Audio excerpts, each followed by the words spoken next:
The woman in the blue coat first appeared on a Tuesday night in October. My name is Vincent Carrera, and I've been the head groundskeeper at Riverside Memorial Cemetery for 18 years. I know every headstone, every plot number, every family that comes through our gates. I know which graves get visitors twice a year, and which ones haven't seen flowers since the day we covered them with earth. So when I found fresh carnations on an empty plot in Section K, I noticed. The cemetery spreads across 47 acres of rolling hills, overlooking the Susquehanna River. During the day, it's peaceful families coming to pay respects, joggers following the paved paths, school groups taking rubbings from the older stones for history projects. But at night, when the gates are locked and the motion sensors arm themselves, it becomes something different. Not frightening exactly, just quiet, in a way that makes you conscious of your breathing. I work the overnight shift 3 times a week, maintaining equipment and handling any emergencies. It's good work for someone like me who doesn't sleep well anyway. The solitude suits me. I have my routines. Check the main gate at midnight, walk the perimeter at 2 a.m., inspect the newer sections around 4, then settle into the maintenance shed with coffee and paperwork until dawn. Simple, predictable work that lets me think. Section K sits on the northeast corner of the property, a newer area we opened in 2008. Plot K47 has been reserved for 15 years, paid for by a family named Morrison, who never used it. According to our records, they moved to Arizona and bought plots there instead. The grave marker simply reads, Reserved, same as it has since we installed it. No one visits reserved plots. There's nothing to visit. But that Tuesday morning, someone had left a small bouquet of white carnations, tied with a blue ribbon. The flowers were fresh, still dewy from the night air. I checked the security logs, thinking maybe someone had gotten confused about plot numbers, but there was no record of anyone entering the cemetery after closing. I tossed the flowers in my collection bag and moved on. People leave tributes in wrong places all the time. The next morning, there were more carnations. Same white petals, same blue ribbon, arranged in the exact spot where I'd found the first bouquet. This time, I was curious enough to check the overnight security footage. Our camera system isn't sophisticated, just 12 fixed cameras covering the main entrances and roads. The feed from Camera 7, which covers the eastern section, showed something at 11:43 p.m. that made me rewind the timestamp twice. An elderly woman in a dark coat, walking slowly between the headstones, carrying what looked like flowers. She moved with the careful, deliberate steps of someone navigating uneven ground in low light. She stopped at K47, placed something on the ground, and stood there for nearly 3 minutes. Then she turned, looked directly at Camera 7 as if she knew exactly where it was mounted, and walked out of frame toward the trees that border the eastern fence. I checked the perimeter that morning.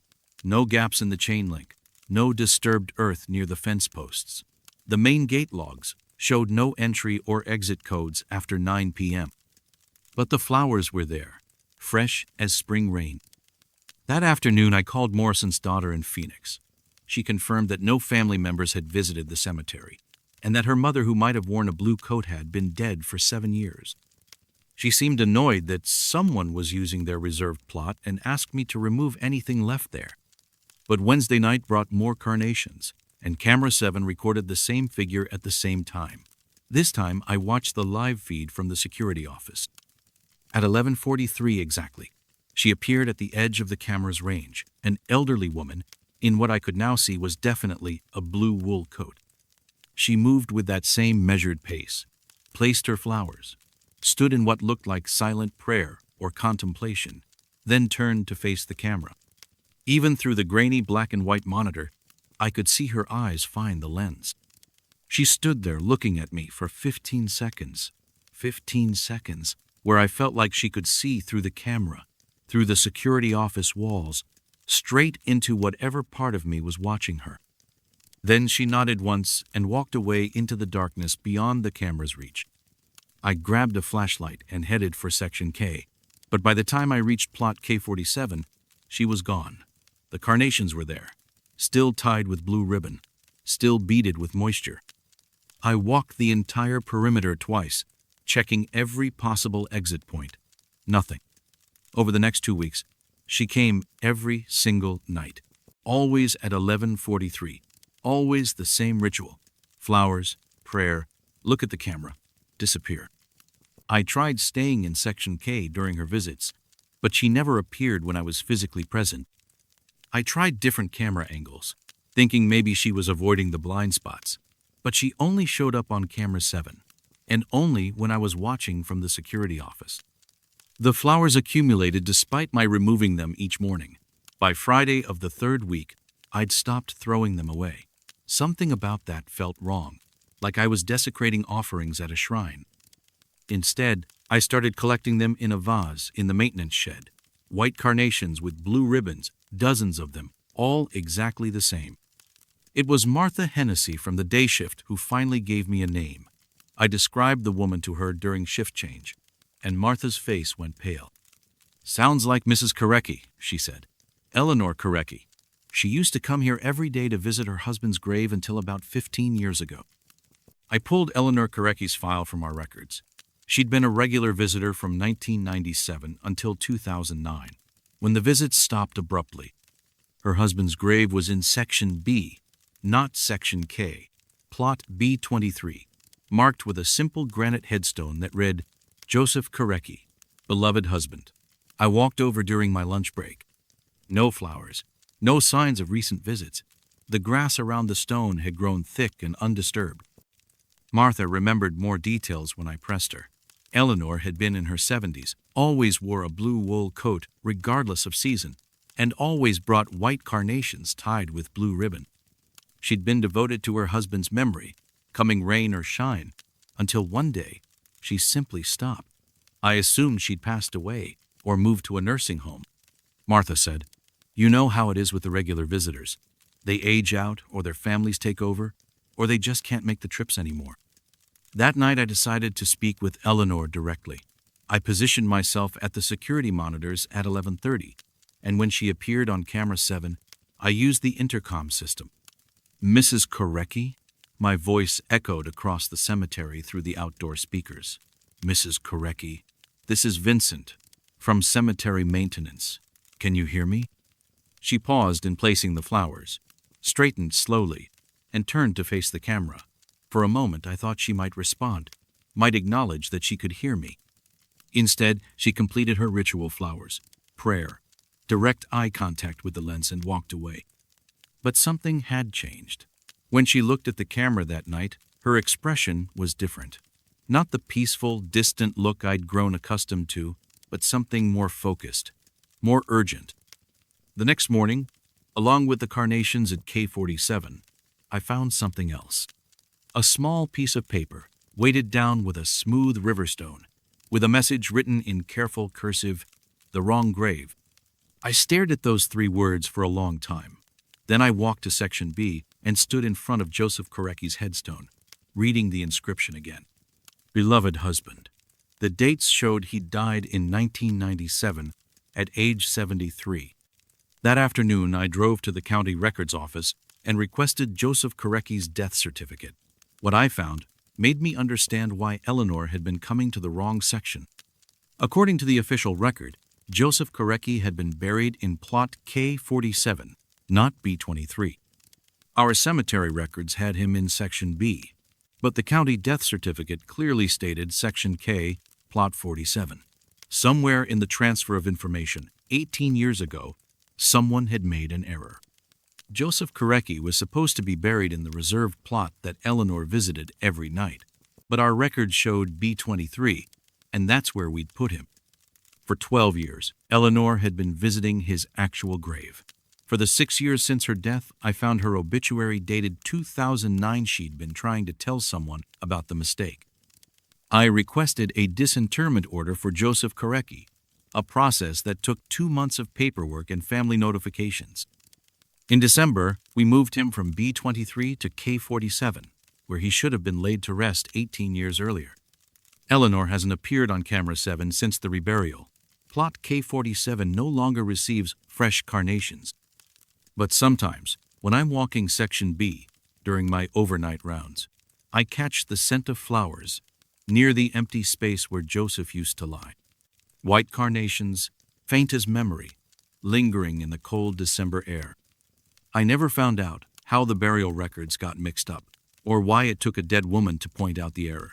Some questions don't have answers that would satisfy anyone. What I know is this: 18 years is a long time to visit the wrong grave, and love doesn't always end with burial. The vase of carnations sits on my desk in the maintenance shed, dozens of white flowers with blue ribbons that I couldn't bring myself to throw away. They never wilt, never fade, just stay fresh as the night she first left them. Sometimes I catch myself looking at Camera 7's monitor at 11:43 p.m., waiting for a blue coat to appear in the frame. She never does, but I keep watching anyway.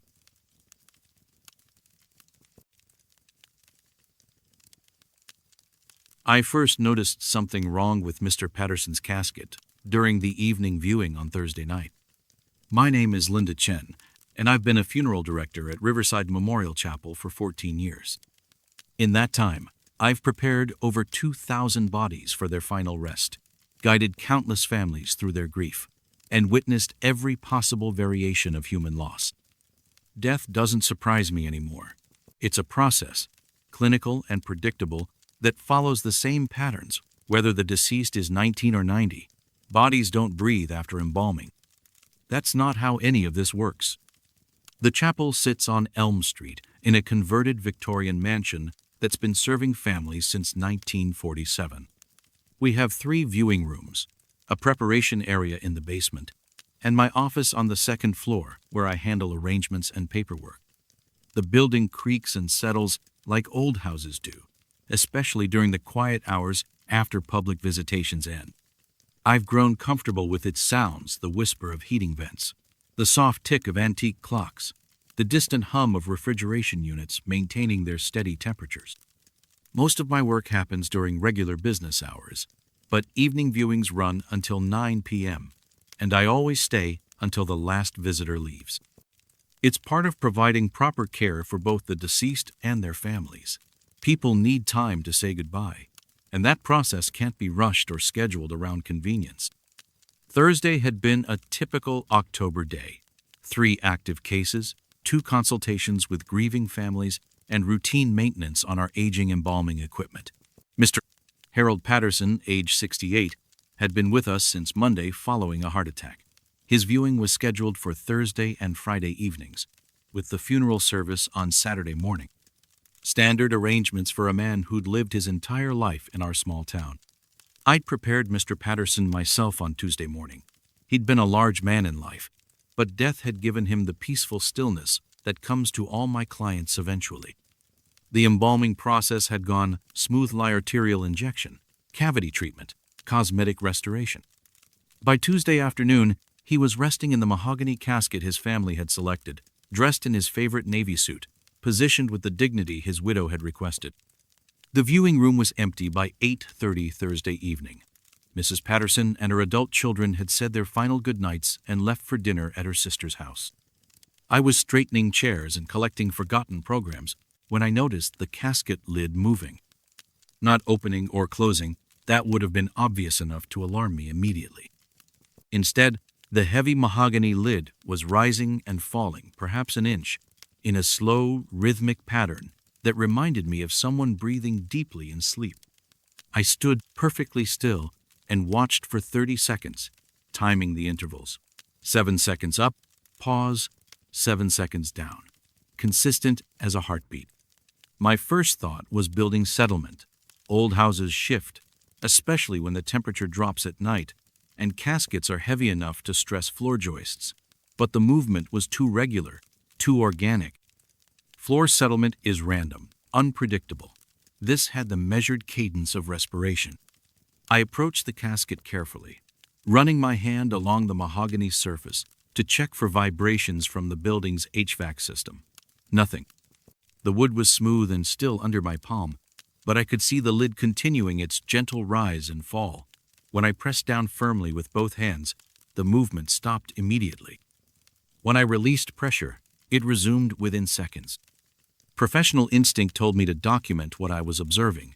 I retrieved my phone from the preparation area and recorded 3 minutes of video showing the casket's movement. The footage was clear enough to confirm I wasn't imagining things, but subtle enough that someone else might dismiss it as an optical illusion or camera shake. I called Dr. Martinez, our contracted physician, who handles death certificates and medical consultations. He'd been working with funeral homes for 25 years and had seen everything the profession could offer. If anyone could provide a rational explanation for what I was witnessing, it would be him. "Caskets don't breathe, Linda," he said when I described the situation. "But gas can build up in the body cavity even after embalming, especially if the deceased had digestive issues or if the cavity wasn't completely evacuated. It could create pressure changes that affect the lid positioning." That made sense medically, but didn't explain the regularity of the movement. Gas release is typically sporadic, not metronomic. Still, Dr. Martinez was right that the most logical approach was to open the casket and check for obvious abnormalities in the body's condition. I returned to the viewing room and unlocked the casket's mechanism. Mr. Patterson looked exactly as I'd left him on Tuesday, peaceful expression, hands folded properly, suit arranged without wrinkles. But when I leaned closer to inspect his positioning, I noticed condensation on the interior fabric lining around his head and shoulders. Fresh moisture, as if someone had been breathing inside the sealed casket for hours. I touched the fabric. It was definitely damp, not just cool from the basement preparation room's temperature. And when I looked more carefully at Mr. Patterson's chest, I could see his suit jacket rising and falling in the same 7-second rhythm I'd observed in the casket lid. My hands were shaking as I reached for his wrist to check for a pulse. His skin was cool, not cold, but cooler than living tissue yet, unmistakably yielding under pressure. I pressed my fingers against his neck, searching for carotid activity. Nothing detectable, but his chest continued its steady movement underneath my palm. I stepped back and tried to think through the situation rationally. Mr. Patterson had been dead for 4 days. I'd received his body directly from the hospital, confirmed by his attending physician and the coroner's office. His death certificate was already filed with the county. The embalming process removes blood and replaces it with preservative chemicals specifically to prevent any possibility of biological activity. But his chest was moving, and the condensation in the casket was getting heavier, fogging the interior glass panel near his face. I called Mrs. Patterson's cell phone, knowing she was at dinner but needing to confirm basic facts about her husband's final days. "He'd been having trouble sleeping the last few weeks," she said when I asked about his final illness. "The heart condition made him restless at night. He'd lie in bed for hours, breathing so heavily I could hear it from the next room. The doctors said it was fluid retention, but Harold insisted he felt fine during the day." After hanging up, I researched fluid retention and its effects on post-mortem presentation. Cardiac patients sometimes retain significant amounts of fluid in their lungs and abdomen, which could theoretically create pressure changes during decomposition. But that still didn't account for the rhythmic, lifelike quality of what I was observing. Dr. Martinez arrived at 10:15, carrying his medical bag and wearing the skeptical expression he reserved for unusual situations. He spent 20 minutes examining Mr. Patterson's body, checking for signs of premature burial, gas accumulation, or embalming complications. "Everything appears normal," he concluded. "Body temperature is consistent with proper preservation. No signs of consciousness or neurological activity. The embalming was thorough and professional." But while he was speaking, Mr. Patterson's chest rose and fell twice, clearly visible through his suit jacket. Dr. Martinez stopped mid-sentence and stared. "That's not possible," he said.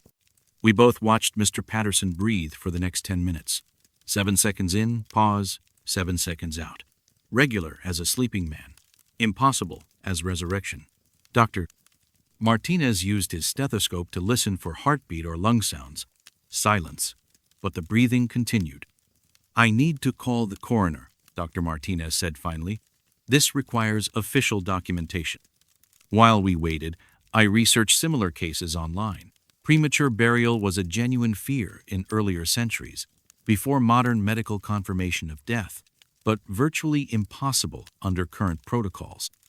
Some cultures believe that souls remain attached to bodies for days after death, gradually separating over time. In certain traditions, rhythmic breathing in corpses is considered a sign that the spirit is preparing for its final journey. The coroner arrived at midnight with an assistant and portable monitoring equipment. They connected Mr. Patterson to an EKG machine and checked for brain activity with a portable EEG unit. Both devices showed flat, line-slow cardiac rhythm, no neural function. Clinically, definitively dead. But his chest kept moving. The coroner ordered Mr. Patterson's body moved to the county facility for extended observation and additional testing.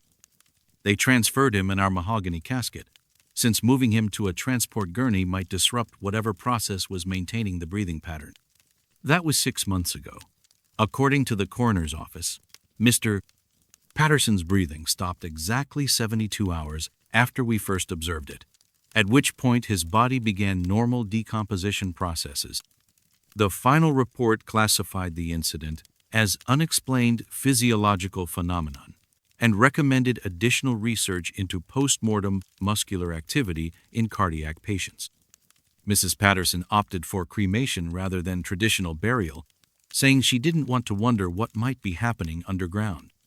I understand her decision, though I've never told her about the phone call I received from the crematorium operator 3 days later.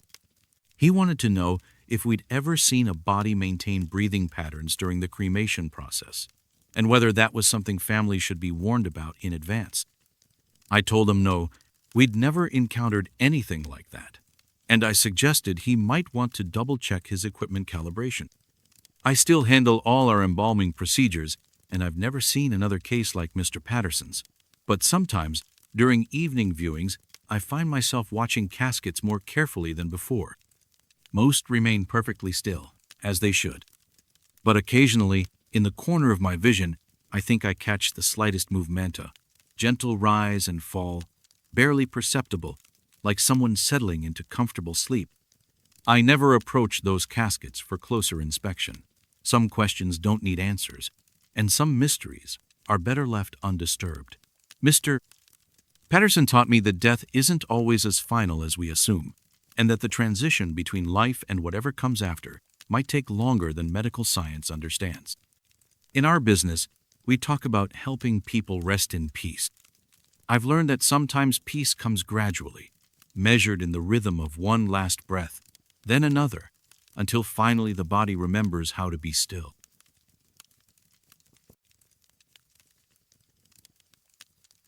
The backhoe hit something solid at exactly 6 feet down on a Tuesday morning in March. My name is Carlos Ramirez, and I've been cemetery supervisor at Oak Hill Memorial Park for 11 years. I know the difference between rocks, tree roots, and everything else that lies beneath our carefully maintained grass.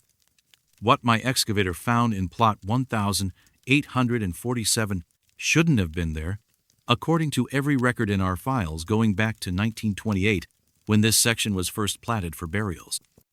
Oak Hill spreads across 85 acres of rolling countryside, about 15 miles outside Springfield. We're a municipal cemetery, which means we handle burials for anyone who can afford our modest fees, plus county indigent cases and veterans who qualify for military honors. I oversee the grounds crew, maintain burial records, and coordinate with funeral homes for interments. It's steady work that requires attention to detail and respect for both the living and the dead. Plot 1,847 sits in Section C, an area we opened for new burials in 1994.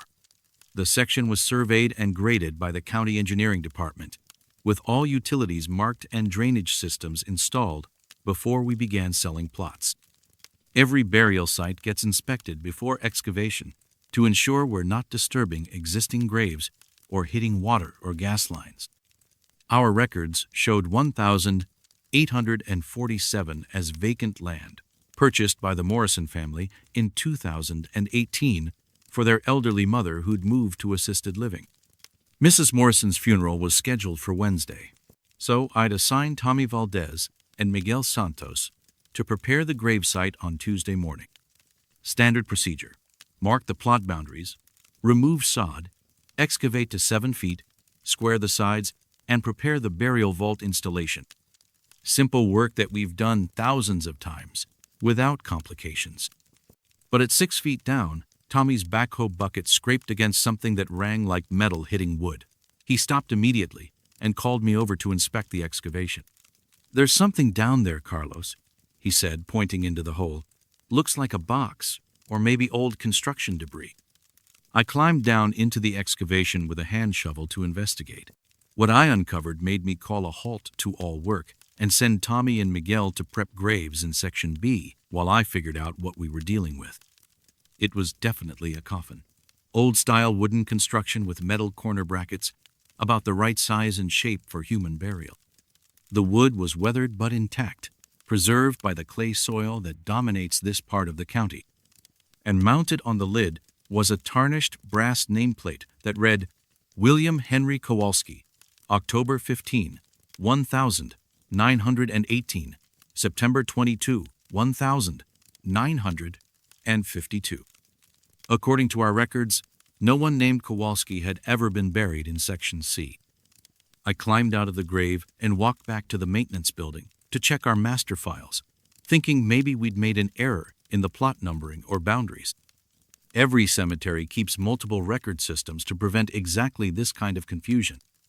We have the original survey maps, individual plot cards with ownership information, and computerized records that were digitized in 2006.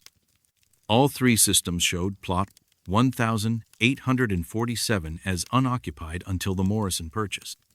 I called the county recorder's office to check for any burial permits issued for William Kowalski in 1952.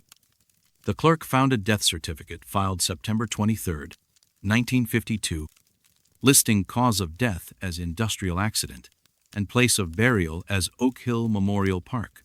But there was no corresponding burial permit in our files, and no record of payment for grave preparation or interment services. This presented a serious problem. If someone had been buried in plot 1,847 without proper authorization, we were legally required to notify the county coroner and potentially relocate the remains. If the burial was legitimate, but our records were wrong, we needed to find another plot for Mrs. Morrison and explain to her family why their paid burial site was already occupied.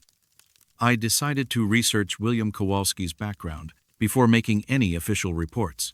The 1952 death certificate listed his address as 412 Maple Street and his wife as next of kin. I drove into town during my lunch break to see if anyone at that address remembered the family. Maple Street was part of an older neighborhood that had seen better days. Number 412 was a small bungalow with peeling paint and an overgrown yard, currently occupied by a young couple who'd never heard of any Kowalskis. But the elderly woman next door, Mrs. Agnes Hartwell, remembered the family well. Billy Kowalski disappeared in September of 1952, she told me. Just walked out for work one morning and never came home. His wife Dorothy waited years for him to come back, but he never did. She finally moved away in the late 50s, said she couldn't stand living in that house anymore. That didn't match the death certificate I'd seen. According to Mrs. Hartwell, William Kowalski had been reported missing, not dead. I asked if she remembered any kind of funeral or burial service.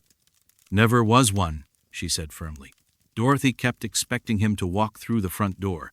She never accepted that he was gone, even when the police stopped looking. Poor woman used to sit on her front porch every evening, waiting for him to come home from work. I returned to the cemetery with more questions than answers. The death certificate said William Kowalski died in an industrial accident on September 22, 1952. Mrs. Hartwell insisted he'd simply vanished that same day, with no body ever found. Yet someone had buried him in our cemetery, in a plot that wasn't officially recorded, with a coffin that had been underground for over 70 years. I called Detective Sarah Kim at the county sheriff's office to discuss the situation. She specialized in cold cases and had dealt with similar record discrepancies in other cemeteries. Missing person reports from that era aren't always reliable, she explained. Families sometimes refused to accept death certificates if they hadn't seen the body themselves. It's possible Kowalski died in an accident, was identified by employers or coworkers, and buried according to standard procedures, but his wife never acknowledged the death officially. That made sense, but didn't explain why our cemetery had no record of his burial. Detective Kim offered to review the original case files if I could provide her with exact dates and names. Over the next 3 days, while Mrs. Morrison's family made alternative arrangements, I dug deeper into the Kowalski mystery. The Springfield Public Library had archived newspapers from 1952, and I found a brief article dated September 24th that mentioned William Kowalski's disappearance. "Local man missing after leaving for work," read the headline. The article described how Kowalski, employed at the Brennan manufacturing plant, had left home Tuesday morning for his regular shift, but never arrived at work. Police found his lunch pail on the side of Highway 9, about halfway between his house and the factory, but no other trace of him. There was no follow-up article about his death or burial. According to the newspaper record, William Kowalski simply vanished. I decided to examine the coffin more closely before involving the coroner's office. On Friday morning, I returned to plot 1,847 with a camera and measuring tape to document exactly what we'd found. The brass nameplate was definitely original, not something added later. The coffin's construction matched what I'd expect, from 1952 simple pine boards joined with hand-forged nails, no modern materials or techniques. But when I brushed dirt away from the nameplate to photograph it clearly, I noticed something that made my hands stop moving. Scratched into the brass, below the engraved name and dates, were shallow marks that looked like letters. I used a soft brush to clean the surface completely, revealing a message scratched in desperate, uneven letters: "Dorothy, I'm sorry." The scratches appeared to have been made from inside the coffin. I stared at those words for a long time, trying to convince myself they were random damage or natural corrosion patterns. But the letters were too deliberate, too carefully formed. Someone had scratched that message into the brass from underneath, using something sharp enough to cut metal but small enough to fit inside a sealed coffin. Detective Kim arrived that afternoon with the county coroner and a forensics team. They photographed the coffin in place, documented the scratched message, and carefully opened the lid to examine the remains. William Kowalski's skeleton was intact, dressed in work clothes that had largely disintegrated. The forensics team found no obvious signs of trauma, but noted that his fingernails showed scratches consistent with trying to claw through wood or metal. This suggests he may have been buried alive, the coroner concluded, either accidentally, due to misdiagnosis of death, or intentionally as an act of homicide. The case was officially reopened as a potential murder investigation. Detective Kim tracked down Dorothy Kowalski's relatives and discovered she died in 1987, taking whatever she knew about her husband's disappearance to her grave. But her sister's daughter, now in her 70s, remembered family stories about Uncle Billy and how Dorothy never believed he was really dead. "Aunt Dorothy used to say someone was lying about what happened to Billy," the niece told Detective Kim. She thought his bosses at the factory knew more than they were telling, but she was just a woman in 1952, and nobody listened to her. The investigation revealed that Brennan Manufacturing had closed in 1968 after several safety violations and worker compensation claims. The company's owner, Thomas Brennan, had died in 1974, and most employment records from the 1950s had been destroyed. Whatever happened to William Kowalski at the factory, or on his way there, was buried deeper than his coffin. We relocated William Kowalski to an official plot in Section A, with a proper headstone that included both his birth and death dates. Mrs. Morrison was buried in plot 1,847 the following week, after the site was re-excavated and blessed by her family's minister. But I still think about that scratched message every time I walk through Section C. "Dorothy, I'm sorry." Sorry for what? For leaving her that morning? For getting involved in something that got him killed? For not fighting harder to get back to her? The Kowalski case was closed without resolution, filed under suspicious death, historical. Detective Kim told me that happens more often than people realize. Old crimes that surface decades later but can't be solved because everyone involved is dead. Sometimes I wonder how many other unofficial burials are scattered throughout Oak Hill. People who disappeared in different eras when record-keeping was less precise and investigations were less thorough. People who were buried quietly, without questions, by families or employers or whoever else needed them to stay missing. When I prepare graves now, I always stop at 6 feet and inspect the bottom carefully before digging deeper.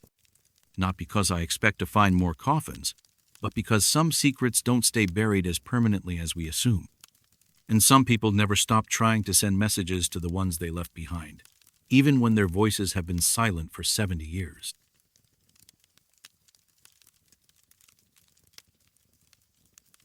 The dead don't smile unless you make them, and I'm always careful not to. My name is Marcus Webb, and I've been an embalmer at Restwell Funeral Home for 9 years. In that time, I've prepared over 1,500 bodies for their final viewings, and I know the precise muscle tension required to give each face the peaceful, dignified expression their families expect.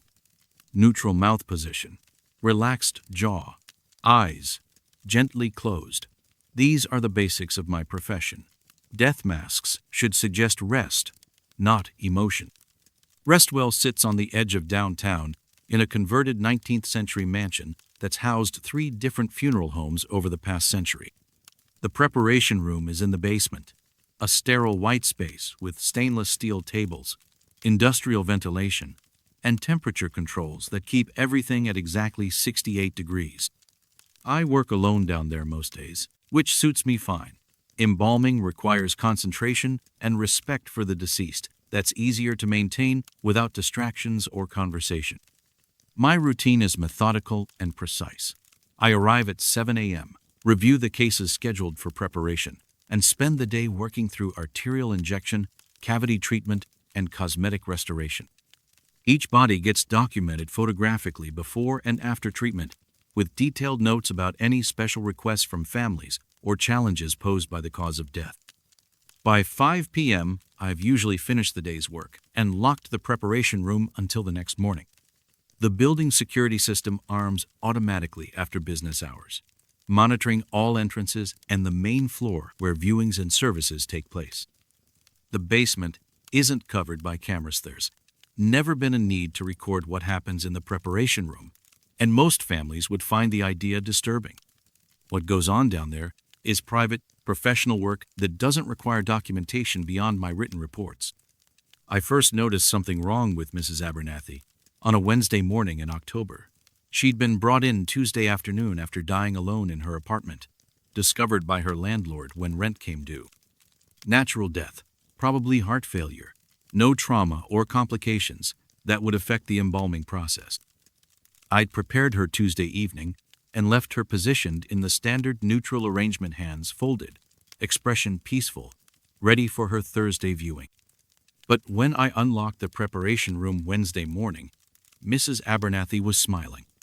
Not a broad grin or unnatural expression, just a subtle upward curve at the corners of her mouth that suggested contentment or gentle amusement. The kind of smile you might see on someone listening to a pleasant conversation or remembering a happy moment. It was skillfully done, professionally arranged, exactly the kind of expression I might create if a family specifically requested it. Except no one had requested it, and I definitely hadn't left her that way. I checked my notes from the previous evening. Mrs. Abernathy's preparation had been routine, with no special instructions from her nephew, who was handling arrangements. I'd photographed her at the end of the process, and the image clearly showed the neutral expression I'd positioned. Yet here she was, unmistakably smiling, with muscle tension that suggested the change had been made by someone with professional training. I adjusted her expression back to neutral and made a note in her file about overnight changes, thinking maybe the building's heating system had caused some shifting in facial muscles.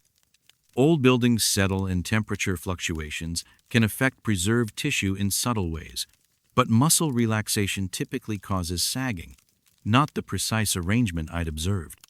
2 weeks later, it happened again with Mr. Dominguez, an elderly man who died in his sleep with no family members present. I'd prepared him on a Friday evening, leaving him positioned for Monday viewing, and found him smiling when I arrived Monday morning. Same subtle expression, same professional quality, same impossible overnight change in a locked room. I started paying closer attention to which cases were affected. Over the next month, I documented 5 instances of unauthorized expression changes, all involving people who died alone. Individuals discovered days after death, elderly clients with no surviving family, homeless individuals brought in by the county people whose final moments had been solitary and unwitnessed. The pattern was troubling enough that I mentioned it to Director Walsh during our monthly staff meeting. She suggested I might be overthinking the muscle relaxation process, or perhaps experiencing stress that was affecting my memory of how I'd positioned clients. Embalming can be emotionally demanding work, and she'd seen other embalmers develop obsessive behaviors or memory gaps after years of dealing with death. But I knew what I was seeing. Someone was entering the preparation room overnight and adjusting facial expressions with professional skill. The question was who, and why only certain cases were affected. I started staying later to complete my documentation, usually leaving around 6:30 instead of 5. The building was always empty by then, except for security personnel, and I began listening more carefully to the sounds around me as I worked. Old buildings have their own acoustic signature, settling timbers, heating systems cycling on and off, the distant hum of refrigeration units. But sometime in November, I started hearing something else during my evening rounds. Humming. Soft, melodic humming that seemed to come from the preparation room after I'd locked it and moved upstairs to complete paperwork. Always the same tune, something that sounded familiar but which I couldn't quite identify. When I returned to the basement to investigate, the sound would stop immediately, leaving only the building's normal mechanical noises. I asked Janet, our night security guard, if she'd heard anything unusual during her rounds. She'd been working at Restwell for 6 years and knew every sound the building made, but she hadn't noticed any humming or other anomalies. The security logs showed no unauthorized entries, and the basement remained locked from 6 p.m. until 7 a.m. when I arrived each morning. The breakthrough came in December when I decided to hide a small digital recorder in the preparation room overnight. I placed it inside a supply cabinet where it wouldn't be noticed, set to activate by sound, and left it running while I went home. The next morning, along with finding Mr.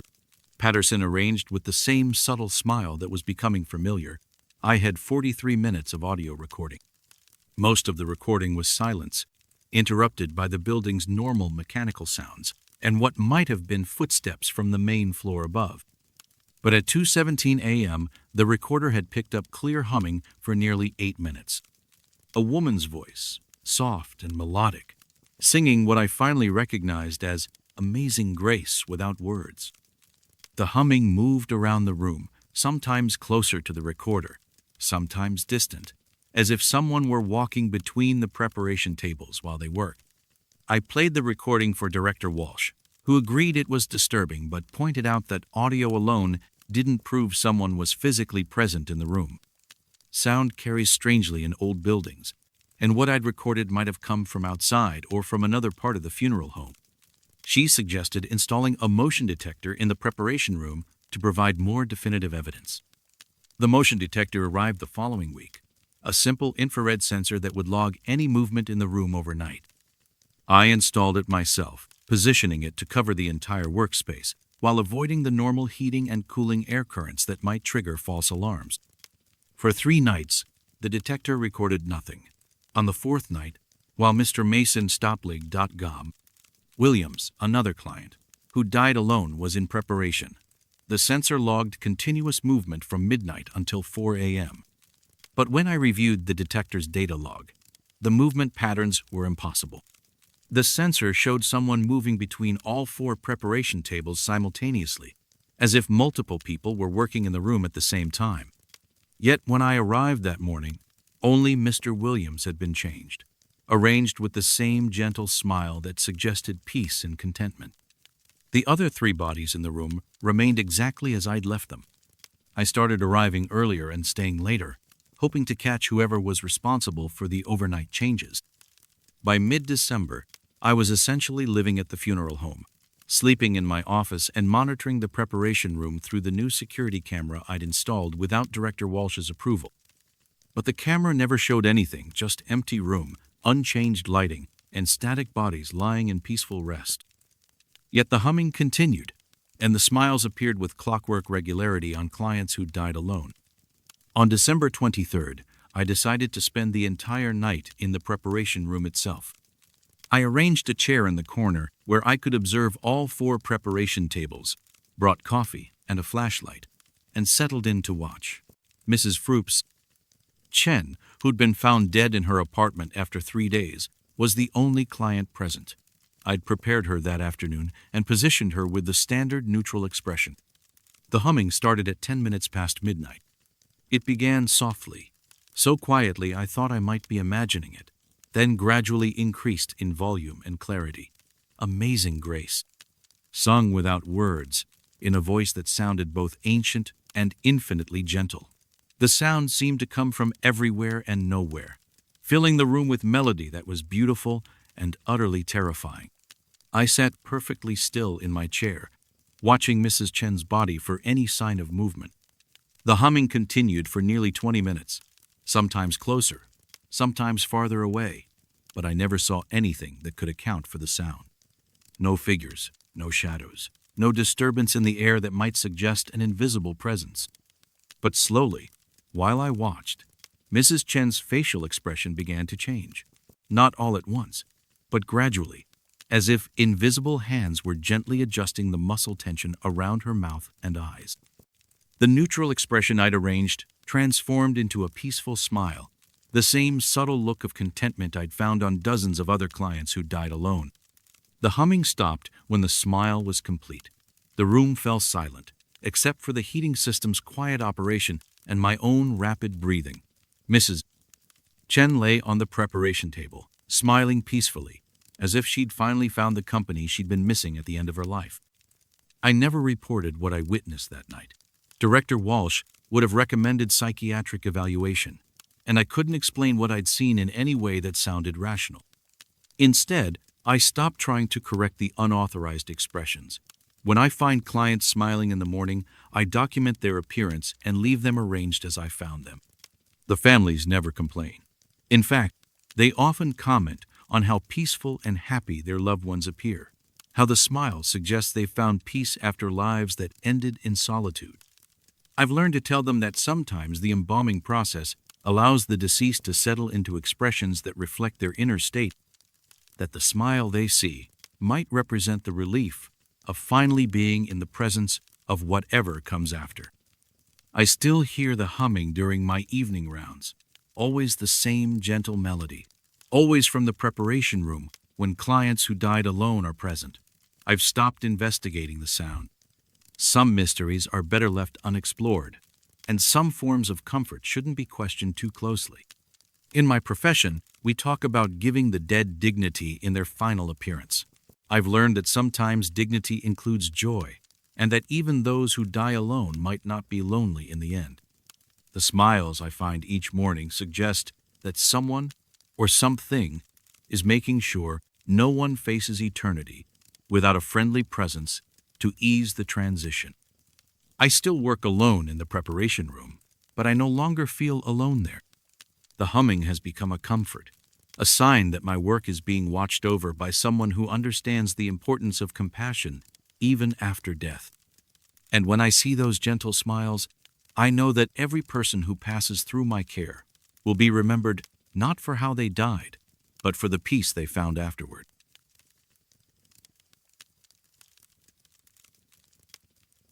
They come every Tuesday at 17 minutes past 3 in the morning, and they always walk toward the graves that shouldn't exist. My name is David Torres, and I've been the night security guard at Greenwood Cemetery for 7 years. The job suits me: quiet hours, decent pay, and the kind of solitude that lets a man think without interruption. Most nights pass without incident. Just me and 12 acres of headstones keeping watch over the peaceful dead. The living rarely disturb cemeteries after midnight, and the dead have never caused me any trouble until recently. Greenwood opened in 1892 as the final resting place for Millbrook's founding families and their descendants. The cemetery spreads across gently rolling hills, just outside town, divided into sections that reflect different eras of local history.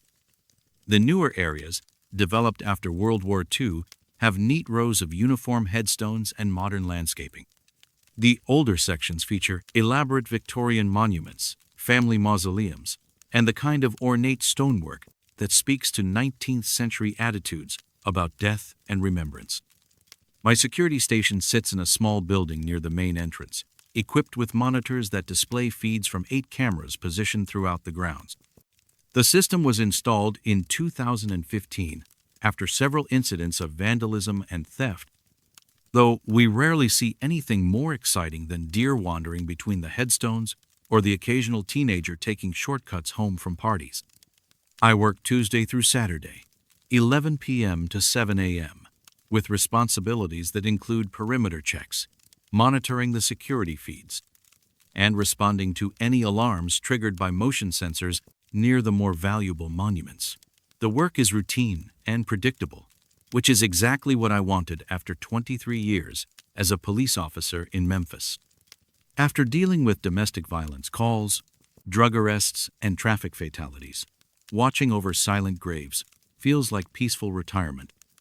The East Gate hasn't been used for regular access since 1968, when the city built a new entrance road that connects directly to the main parking area. The old gate remains functional, mainly for maintenance vehicles that need to reach the cemetery's back sections, but it's kept locked and monitored by Camera 4, which covers the eastern perimeter and the road that winds up from the original entrance. I first noticed unusual activity on Camera 4 during my second week of October.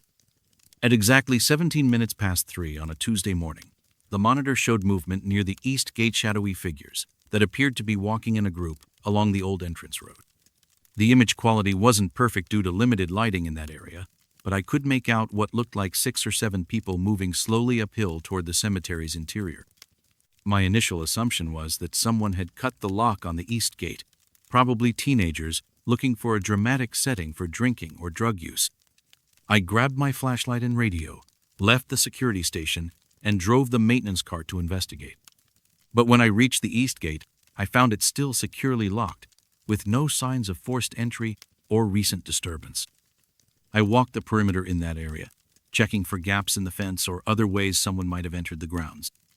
Greenwood is surrounded by 6-foot chain-link fencing, with 3 strands of barbed wire on top. Not impossible to climb, but difficult enough to deter casual trespassers. I found no evidence that anyone had breached the fence, yet Camera 4 had clearly recorded people entering the cemetery. When I returned to the security station and reviewed the recorded footage, the images were too unclear to determine exactly what I'd seen. The camera's night vision mode produces grainy black and white video that makes identification difficult, and the timestamp showed the activity had lasted only 4 minutes. But I definitely recorded some kind of movement near the East Gate, even if I couldn't explain how anyone had gotten inside. The following Tuesday, at exactly 17 minutes past 3, it happened again. This time, I was watching Camera 4's live feed when the figures appeared, and I could see more detail in their movement. They walked in a formation that suggested a formal procession, 2 people in front, followed by a group carrying what appeared to be a long rectangular object, with additional figures trailing behind. The pace was measured and deliberate, like mourners following a casket to a gravesite. I immediately left the security station and drove directly to the East Gate, arriving within 3 minutes of seeing the procession on camera. The area was completely empty. No people, no vehicles, no sounds except the wind moving through oak trees that line the old entrance road. But this time I found something that hadn't been there during my previous investigation. Fresh footprints in the soft earth near the gate. Multiple sets of prints, varying in size, pressed deep enough into the ground to suggest they'd been made by people carrying significant weight. The prints led from the gate area up the old road toward Section F, a part of the cemetery that had been closed to new burials since 1943. I followed the trail as far as my flashlight beam could reach, but the prints eventually disappeared, where the road surface became too hard-packed to show clear impressions. Over the next month, I documented the Tuesday morning processions with increasing detail and growing unease. They occurred every week at precisely the same time, always following the same route from the East Gate toward Section F. I experimented with different camera angles and adjusted the night vision settings to capture clearer images, but the recorded footage remained frustratingly unclear, dark figures moving in formation, but never distinct enough to identify faces or specific clothing. What disturbed me most was the consistency of their behavior. Real trespassers would vary their approach times, entry points, and destinations to avoid detection. But these figures appeared with clockwork regularity, following an identical pattern that suggested they weren't concerned about being observed or interrupted. I started researching Section F to understand why the processions always headed in that direction. According to cemetery records, the section had been reserved for pauper burials and unclaimed bodies during the early decades of the 20th century. Families with limited resources could purchase plots there at reduced rates, and the county buried indigent citizens in unmarked graves when no relatives came forward to claim bodies. Burials in Section F stopped abruptly in 1943, not due to lack of space, but because of what the records diplomatically described as soil composition issues. Reading between the lines of old maintenance reports, it appeared that graves in that section had problems with settling and drainage, causing caskets to shift and creating unsightly depressions in the ground surface. By early November, I'd started arriving at work 30 minutes early to position myself for better observation of the Tuesday morning processions. I brought binoculars and a better flashlight and experimented with different vantage points that might allow me to see the figures more clearly while remaining undetected myself. On the second Tuesday in November, I positioned myself behind the Morrison family mausoleum, which provided a clear view of the route the processions typically followed. At 17 minutes past 3, I watched through binoculars as the figures emerged from the tree line near the East Gate and began their slow march up the old road. For the first time, I could see them clearly enough to make out details of their appearance. 6 pallbearers carried an old-style wooden casket, flanked by approximately a dozen mourners, dressed in what appeared to be 1940s clothing, dark suits and dresses, wide-brimmed hats, and formal overcoats that seemed oddly bulky for the mild November weather. Their movements had the measured solemnity of people participating in an actual funeral service. But what disturbed me most was their faces.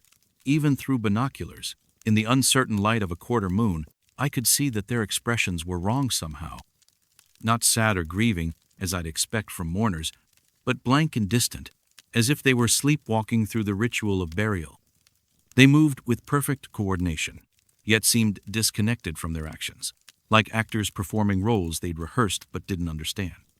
The procession moved steadily towards Section F, disappearing behind a stand of evergreen trees that blocked my view of their final destination. I waited until they'd been out of sight for 10 minutes before following their path, hoping to discover where they went and what they did in the closed section of the cemetery. Section F was overgrown and neglected, with headstones that dated primarily from the 1920s and 30s.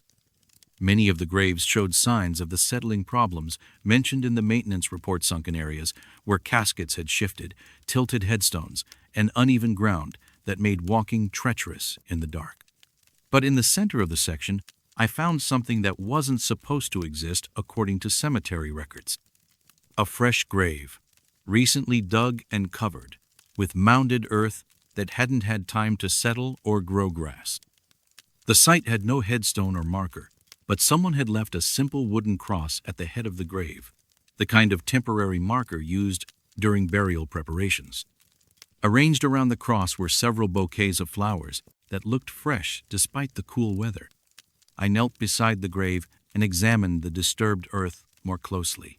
The soil was loose and recently turned, as if the burial had occurred within the past few days. But according to cemetery records, no new burials had been authorized in Section F for over 80 years, and I would have been notified of any legitimate interments scheduled anywhere on the grounds. The discovery forced me to confront the possibility that what I'd been observing wasn't security camera glitches or elaborate pranks, but something that couldn't be explained through conventional reasoning. Real mourners carrying a real casket to conduct a real burial in a section of the cemetery that was supposed to be permanently closed. I documented the fresh grave with photographs and measurements, then returned to the security station to review the night's recorded footage. But, as with previous Tuesday mornings, the cameras had captured only indistinct shadows and movement that could be interpreted multiple ways. The following Tuesday, I decided to confront the procession directly rather than observing from a distance. I positioned myself on the old road near Section F and waited for the figures to approach. At 17 minutes past 3, I saw them emerging from the tree line, carrying their casket with the same measured solemnity I'd observed before. As they drew closer, I stepped into the center of the road and called out to them, identifying myself as cemetery security and asking them to stop. They continued walking toward me without acknowledging my presence, their blank expressions unchanged, their pace unaltered by my attempts to communicate.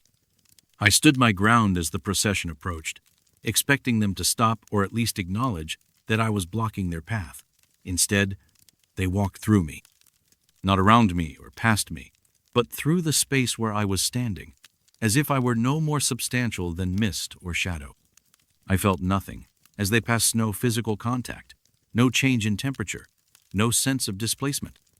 But I could smell them, old fabric, mothballs, and the particular mustiness of clothes that had been stored in closed spaces for decades. The scent lingered for several minutes after they'd moved on towards Section F, leaving me standing alone on the road, questioning everything I thought I understood about reality. I never tried to interfere with the processions again. Every Tuesday, at 17 minutes past 3, they emerge from the tree line and make their way to Section F, where they conduct their silent burial ceremony in the closed section of the cemetery. The fresh grave I discovered that first night has been joined by others, creating a small area of recent burials in ground that officially hasn't been used since 1943. I've stopped reporting the incidents to cemetery management. What would I tell them? That I'm witnessing weekly funeral processions conducted by people who died decades ago, burying bodies in graves that shouldn't exist? The security camera footage shows nothing definitive, and I have no evidence beyond my own observations and the fresh graves that appear periodically in Section F. Instead, I've learned to accept the Tuesday morning processions as part of my routine. They don't threaten anyone or cause damage to cemetery property. They seem to be completing some kind of unfinished business, conducting the funeral services they were denied in life or ensuring that forgotten dead receive proper burial ceremony. Sometimes, I wonder if they're burying themselves, people who died during the 1940s when Section F was closed, who've been waiting 80 years for someone to lay them properly to rest. Or perhaps they're caring for others who were buried without ceremony, forgotten souls who deserved the dignity of mourners and flowers and wooden crosses to mark their passing. The processions continue every Tuesday morning, and I continue to watch them from the security station monitors. They've become a comfort in their own way, proof that some forms of devotion transcend death, and that the responsibilities we feel toward each other don't end when our hearts stop beating. In a job that requires me to guard the dead, I've learned that sometimes the dead guard each other, ensuring that everyone receives the funeral they deserved but never received.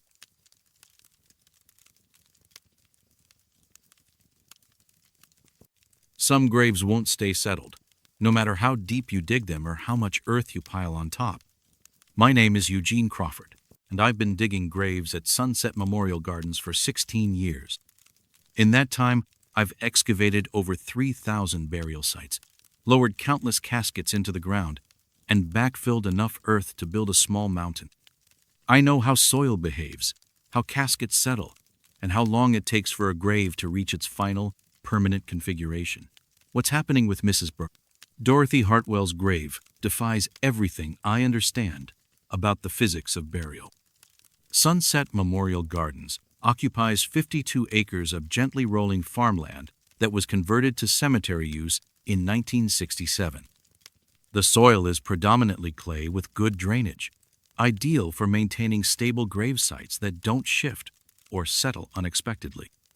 We follow industry standard procedures for excavation 7 feet deep, perfectly squared sides, with a concrete burial vault to prevent settling and protect the casket from ground pressure. I work the early shift, arriving at 6 a.m. to prepare graves for the day's services and handle maintenance tasks throughout the grounds. It's physical work that requires attention to detail and respect for the families who'll be gathering to say their final goodbyes. Every grave I dig represents someone's loved one, and I take pride in ensuring their final resting place meets the highest standards of dignity and permanence. Mrs. Dorothy Hartwell was buried on a Thursday afternoon in early September, following a well-attended service for a woman who'd lived 93 years and raised 4 children in our community. She'd been a retired schoolteacher, active in her church, known for her elaborate flower gardens, and her tendency to remember every student's name decades after they'd left her classroom. The kind of person whose passing leaves a genuine hole in the fabric of small-town life. I'd prepared her gravesite myself on Wednesday evening plot number 412 in Section D, overlooking the pond that serves as the cemetery's central feature. Standard excavation, concrete vault properly positioned, everything ready for the funeral home's arrival Thursday morning. The service proceeded without complications, and I backfilled the grave Thursday evening, using the excavated soil mixed with additional topsoil to ensure proper drainage and settling. Mrs. Hartwell's headstone was installed the following Monday, a simple granite marker that read, Dorothy May Hartwell, beloved teacher and mother, 1930 through 2023. The stone was positioned according to cemetery regulations, facing east toward the sunrise, aligned with the other headstones in that section of the grounds. Tuesday morning, I found the headstone turned completely around, not tilted or shifted slightly, which can happen when ground settles unevenly, but rotated 180 degrees so that it faced west toward the parking lot instead of east toward the sunrise. The stone appeared to have been lifted and deliberately repositioned, but there were no tool marks in the earth around its base and no signs that heavy equipment had been used in the area. I assumed vandalism, though it would have required considerable effort to move a headstone that weighs nearly 400 pounds. I called the cemetery office to report the incident and spent the morning repositioning the stone to its proper orientation. The base showed no damage, and the stone itself was perfectly intact, suggesting whoever had moved it possessed both the knowledge and equipment necessary to handle cemetery monuments without causing damage. Wednesday morning, Mrs. Hartwell's headstone was turned around again. Same precise rotation, same careful positioning, same absence of any evidence about how the stone had been moved. I repositioned it again and recommended that the cemetery office install motion-activated cameras in Section D to catch whoever was responsible for the ongoing vandalism. Thursday morning brought the third occurrence, but this time I noticed something else that troubled me more than the moved headstone. Mrs.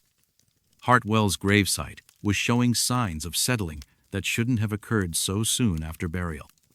The earth above her casket had developed a slight depression, maybe 3 inches deep and roughly the size of a human torso, as if the soil was compacting unevenly despite the concrete vault that should have prevented any settling. I took measurements and photographs of the depression, then carefully added topsoil to level the gravesite. Settling problems can create drainage issues and make maintenance difficult, but they typically occur gradually over months or years, not within 2 weeks of burial. The rapid settling, combined with the mysterious headstone movements, suggested something unusual was happening with Mrs. Hartwell's grave. Over the next week, I started arriving earlier and staying later to observe Section D more carefully. The headstone continued to turn around every few days, always rotated exactly 180 degrees, always facing west toward the parking area instead of east toward the sunrise. And the settling problem was getting worse, with the depression over Mrs. Hartwell's casket becoming deeper and more pronounced despite my attempts to add soil and maintain level ground. By early October, the settling had become severe enough that I could see into the depression when standing at the foot of the grave. What I observed there made me question whether Mrs. Hartwell was resting as peacefully as her family assumed. The concrete burial vault was visible through the settled earth, but its lid appeared to be cracked or displaced, Through the gap, I could see fabric that matched the blue dress Mrs. Hartwell had been wearing for her funeral service. But the fabric was moving subtle shifts and adjustments that suggested something was stirring inside the sealed casket. I brought this observation to the attention of Jim Muller, the cemetery's maintenance supervisor, who'd been working at Sunset Memorial for 25 years. He'd seen every kind of burial anomaly and maintenance challenge the business could offer, but Mrs. Hartwell's grave puzzled him as much as it did me. Settling like that shouldn't happen with a proper vault installation, he said after examining the site. And fabric movement could be caused by groundwater or decomposition gases, but usually not this soon after burial. We might need to do a disinterment to check the vault integrity. Before proceeding with the complicated and expensive process of disinterment, Jim decided to install a temporary surveillance camera focused on Mrs. Hartwell's grave. If someone was tampering with the site, we needed evidence for law enforcement. If natural processes were causing the problems, we needed documentation for our insurance company and the vault manufacturer. The camera recorded for 1 week without capturing any human activity around Mrs. Hartwell's grave. But it did record something that neither Jim nor I could explain through conventional cemetery maintenance knowledge. Every night between 2 and 4 a.m., the depression above Mrs. Hartwell's casket would deepen visibly, as if something inside the grave was pushing upward against the earth. The camera showed soil shifting and settling in real time, creating the depression that I'd been filling each morning. And twice during the week, the camera recorded the headstone rotating slowly until it faced west, moving without any visible external force. Jim and I reviewed the footage multiple times, looking for explanations that didn't involve supernatural activity. Ground movement could potentially be caused by underground water flow or soil composition changes, but not with the regularity and precision we were observing. Headstones don't rotate themselves, regardless of environmental conditions. I think we need to call Mrs. Hartwell's family, Jim finally said. They have a right to know what's happening with their mother's grave, and we need their permission before we can do anything more invasive. Mrs. Hartwell's eldest daughter, Patricia, arrived the following afternoon to observe the gravesite and review our documentation. She was a retired nurse who approached problems with clinical objectivity, but even she was disturbed by the evidence we presented. Mother was always restless, she said after examining the depression and the surveillance footage. Even at 93, she had trouble staying still. She'd rearrange furniture in her nursing home room every few days, always trying to get a better view of the parking lot so she could watch people coming and going. Maybe she's still trying to see who's visiting. That observation explained why Mrs. Hartwell's headstone kept turning toward the parking area. If she was somehow aware of her surroundings, she might be positioning her marker to face the direction that had given her comfort in life. But it didn't explain the increasingly violent movements we were recording inside her grave. Patricia gave us permission to open the vault and examine the casket's condition. The disinterment was scheduled for the following Tuesday, with a representative from the vault manufacturer present to determine whether product failure was contributing to the settling problems. Monday night, I decided to spend a few hours at the cemetery to observe Mrs. Hartwell's grave during the period when the camera typically recorded the most activity. I positioned myself behind a large oak tree, about 50 feet from her gravesite, with a clear view of both the headstone and the depression that had been growing deeper each night. At 2:37 a.m., the activity began. The earth above Mrs. Hartwell's casket started moving, not settling downward, but heaving upward, as if something substantial was pushing against the underside of the concrete vault. The movement was rhythmic and persistent, creating waves in the soil surface that suggested Mrs. Hartwell was indeed trying to sit up inside her sealed casket. The headstone began rotating slowly, grinding against its base as it turned toward the parking lot. But this time, instead of stopping at the usual 180-degree position, it continued turning until it faced directly toward where I was hidden behind the oak tree, as if Mrs. Hartwell somehow knew I was watching and wanted to look back at me. The upward pressure against the vault increased, causing cracks to appear in the concrete lid and allowing me to see more clearly into the burial space. Through the widening gap, I could see Mrs. Hartwell's burial dress moving as she struggled to push herself into a sitting position. Her movements were determined but weak, like someone trying to get out of bed after a long illness. Then I heard her voice, muffled by earth and concrete but unmistakably clear in the still October air. Patricia? Patricia, is that you? I can't see from down here. Can you help me sit up so I can see who's coming to visit? I remained perfectly still behind the oak tree, afraid to move or respond. Mrs. Hartwell continued struggling against the weight of earth and concrete, her voice growing more frustrated as she failed to achieve the sitting position she desperately wanted. I just want to see the parking lot, she called out. I've been lying here for weeks, and I can't see anything but dirt. Please help me sit up. I don't want to miss anyone. The disinterment proceeded as scheduled Tuesday morning. When we opened Mrs. Hartwell's casket, we found her positioned exactly as the funeral home had arranged, her lying peacefully on her back, hands folded, dressed in the blue outfit her family had selected. But her eyes were open, bright and alert, as if she were simply resting and waiting for someone to help her get up. Patricia held her mother's hand and spoke to her gently, explaining that she was in her grave now and didn't need to watch the parking lot anymore. Mrs. Hartwell's eyes focused on her daughter's face, and for a moment she seemed to understand. Then her eyes closed, and the restless movements that had been disturbing her grave stopped completely. We reburied Mrs. Hartwell in a new vault, positioned so that if she did manage to sit up, she'd have a clear view of the parking area she'd spent so many years watching. Her headstone remains turned toward the west, facing the direction she preferred in life. The grave has settled properly since then, and the headstone hasn't moved. But sometimes, when I'm working in Section D, I find fresh handprints in the soil above Mrs. Hartwell's casket, as if she's occasionally pressing her palms against the earth to check whether she can still push herself up far enough to see who's coming to visit. Some people can't rest easily, even in death. Mrs. Hartwell spent 93 years watching over others, and apparently that's a habit too strong to break just because she's 6 feet underground. I've learned to respect that kind of dedication, even when it means dealing with restless graves and headstones that turn themselves around. After all, everyone deserves to see their visitors, regardless of which side of the earth they're on.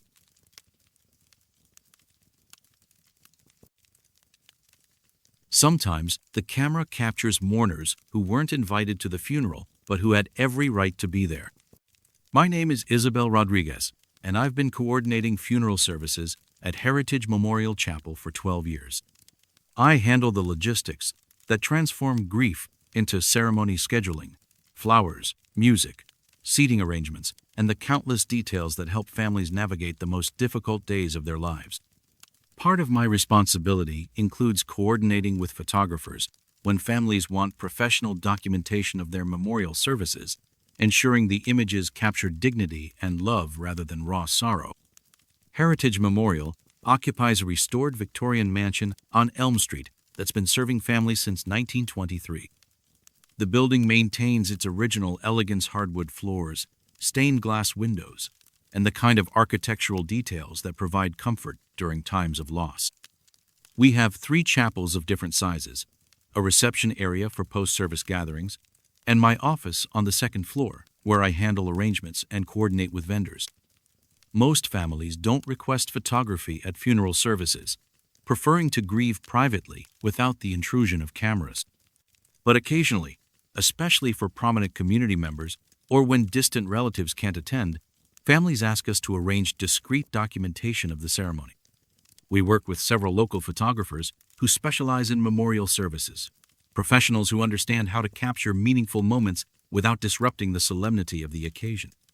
The Kellerman service was scheduled for Thursday afternoon in November, following the death of Robert Kellerman at age 89. He'd been a respected high school principal for 40 years, known throughout the community for his dedication to students and his involvement in local civic organizations. His wife Margaret had passed away 3 years earlier, and their surviving son David had requested both photography and video recording to share with family members who couldn't travel for the service. I'd coordinated with Maria Santos, a photographer who'd worked with us for over 5 years, to provide discreet documentation of Thursday's ceremony. Maria understood the balance required for memorial photography, capturing the love and respect shown by attendees while respecting the privacy of grief. Her work consistently pleased families and helped preserve memories of meaningful celebrations of life. The service proceeded beautifully, with over 200 attendees filling our largest chapel to capacity. David Kellerman delivered a moving eulogy about his father's influence on generations of students, and several former colleagues shared stories that illustrated Robert's impact on their community. The ceremony concluded with a reception in our main parlor, where attendees shared memories and offered condolences to the family. Maria photographed throughout the service and reception, working quietly from the back of the chapel and moving discreetly to capture key moments without drawing attention. She developed an unobtrusive style that produced excellent results while maintaining the reverent atmosphere families needed. I expected her usual professional documentation when she delivered the digital files the following Monday. Instead, Maria arrived at my office looking troubled and carrying printed contact sheets that she spread across my desk with obvious unease. "Isabel, I need you to look at these images carefully," she said. "I've been doing memorial photography for 15 years, and I've never seen anything like this. Every single photograph from the Kellerman service shows someone who wasn't there." I examined the contact sheets under my desk lamp, scanning the images Maria had captured during Thursday's ceremony. The photographs were beautifully composed and professionally executed, showing the attendees, flower arrangements, and family members exactly as I remembered them. But in every image that included the Kellerman family, there was an additional figure I definitely hadn't seen during the service. A young woman, appearing to be in her early 20s, stood directly behind David Kellerman and his teenage children throughout the ceremony. She wore a simple blue dress in a style that suggested the 1960s, with her dark hair arranged in a neat bob that framed a pretty face marked by obvious grief. She appeared in the chapel photographs, the graveside images, and even the reception shots, always positioned near the immediate family but never interacting with other attendees. "She's in every frame where the family appears," Maria continued, pointing to specific images.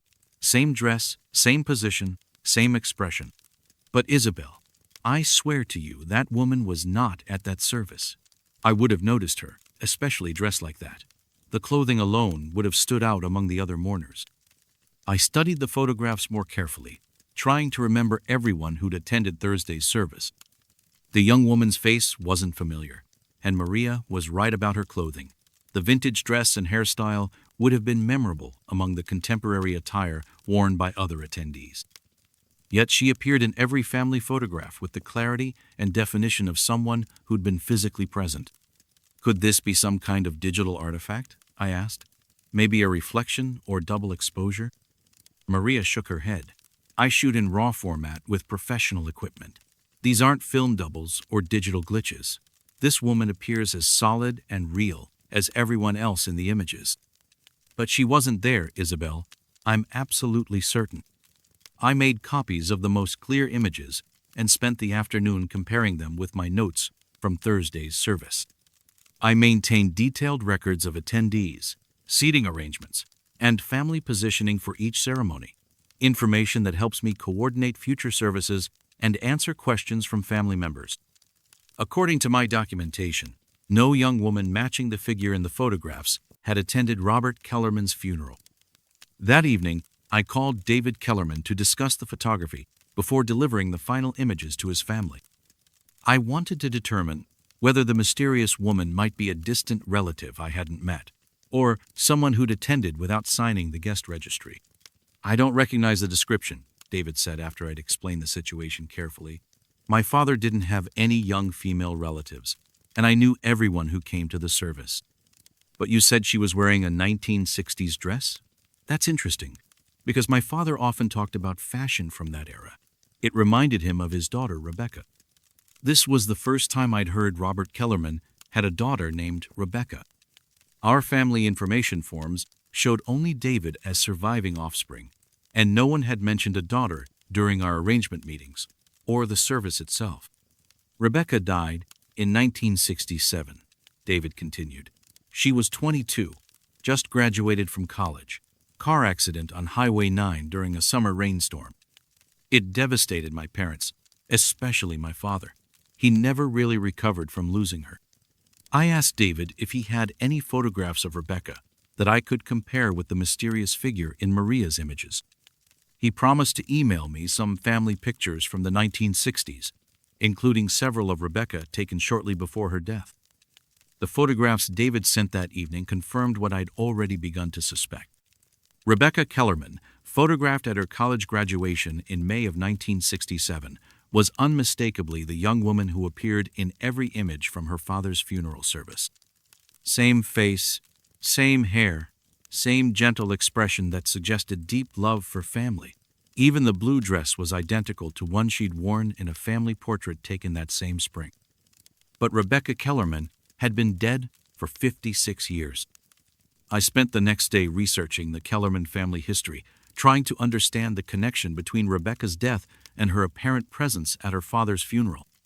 Cemetery records showed that Rebecca had been buried in plot 247 at Greenwood Cemetery in 1967, with space reserved beside her for her parents when their time came. Margaret Kellerman had been buried in that plot in 2020, and Robert's interment was scheduled for Friday afternoon in the same location. Rebecca's grave would be directly beside her father's, separated by only a few feet of earth. I called Father Michael at St. Catherine's, the priest who'd officiated Thursday's service, to ask whether he'd noticed anything unusual during the ceremony. Father Michael had been serving our community for over 30 years and had developed the kind of observational skills that came with decades of working closely with grieving families. "Now that you mention it," he said, "I did feel like there was someone else present during the service. Nothing I could pinpoint exactly, but I had the sense that the family was receiving comfort from beyond the immediate mourners in attendance. Sometimes grief calls to love across distances we don't usually consider." Friday morning, I decided to attend Robert Kellerman's graveside service to observe whether the mysterious woman would appear again. The burial was private, limited to immediate family and close friends, with Father Michael conducting a brief committal ceremony before the casket was lowered into the ground beside Margaret's grave. I positioned myself at a discreet distance, where I could observe the family without intruding on their private grief. David stood with his children as Father Michael spoke the final prayers, and I watched carefully for any sign of the figure who'd appeared in Thursday's photographs. She wasn't visible to my eyes, but I felt her presence, a sense of completion, of family reunited, that seemed to settle over the gravesite as Robert's casket was lowered into the earth. The atmosphere held a peace that transcended the sorrow of burial, as if something that had been waiting for 56 years had finally been resolved. After the service, I approached David to offer my final condolences and to ask whether he'd felt anything unusual during the burial ceremony. "It's strange you ask," he said. "I kept feeling like Rebecca was there with us, watching Dad being laid to rest beside her and Mom. I haven't thought about her in years. She died when I was so young, but today I felt like our family was complete again for the first time since 1967. I never delivered the photographs that showed Rebecca's presence at her father's funeral. Some images are too precious and too disturbing to share, even with family members who might find comfort in them. Instead, I had Maria edit the mysterious figure out of the images before presenting them to David, leaving only the documented mourners who'd been physically present at the service. But I kept copies of the original photographs, and sometimes I study Rebecca's face in those images, seeing the love and grief that brought her back to witness her father's final journey. She looks peaceful in the photographs, no longer the young woman whose life was cut short by a rainy night in 1967, but a daughter, ensuring that her father received the farewell he deserved. In my profession, I've learned that love creates bonds that transcend the normal boundaries of life and death. Sometimes the most important mourners at a funeral are the ones who can't sign the guest registry, but whose presence provides comfort that no living person could offer. Rebecca Kellerman had been waiting 56 years to see her father again, and no amount of professional skepticism could convince me that her vigil had been in vain. The camera captured what my eyes couldn't see, but what my heart understood completely. Some reunions happen in places that exist between this world and whatever comes next. And sometimes the most beautiful photographs are the ones that show love extending beyond the limits of ordinary sight.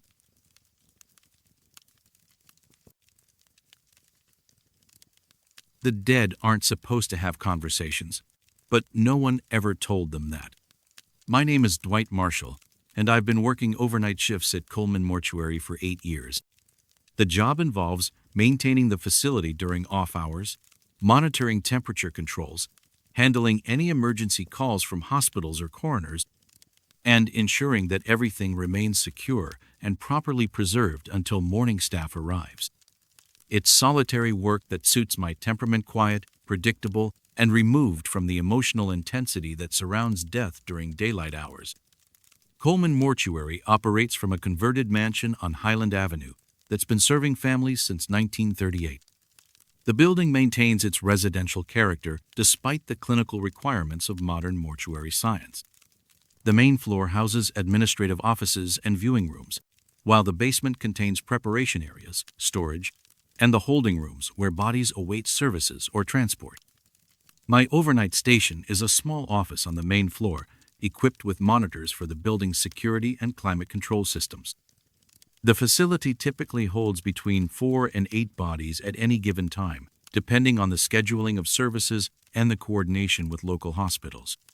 Each holding room maintains specific temperature and humidity levels to ensure proper preservation, with bodies positioned on wheeled gurneys that can be easily moved for preparation or viewing arrangements.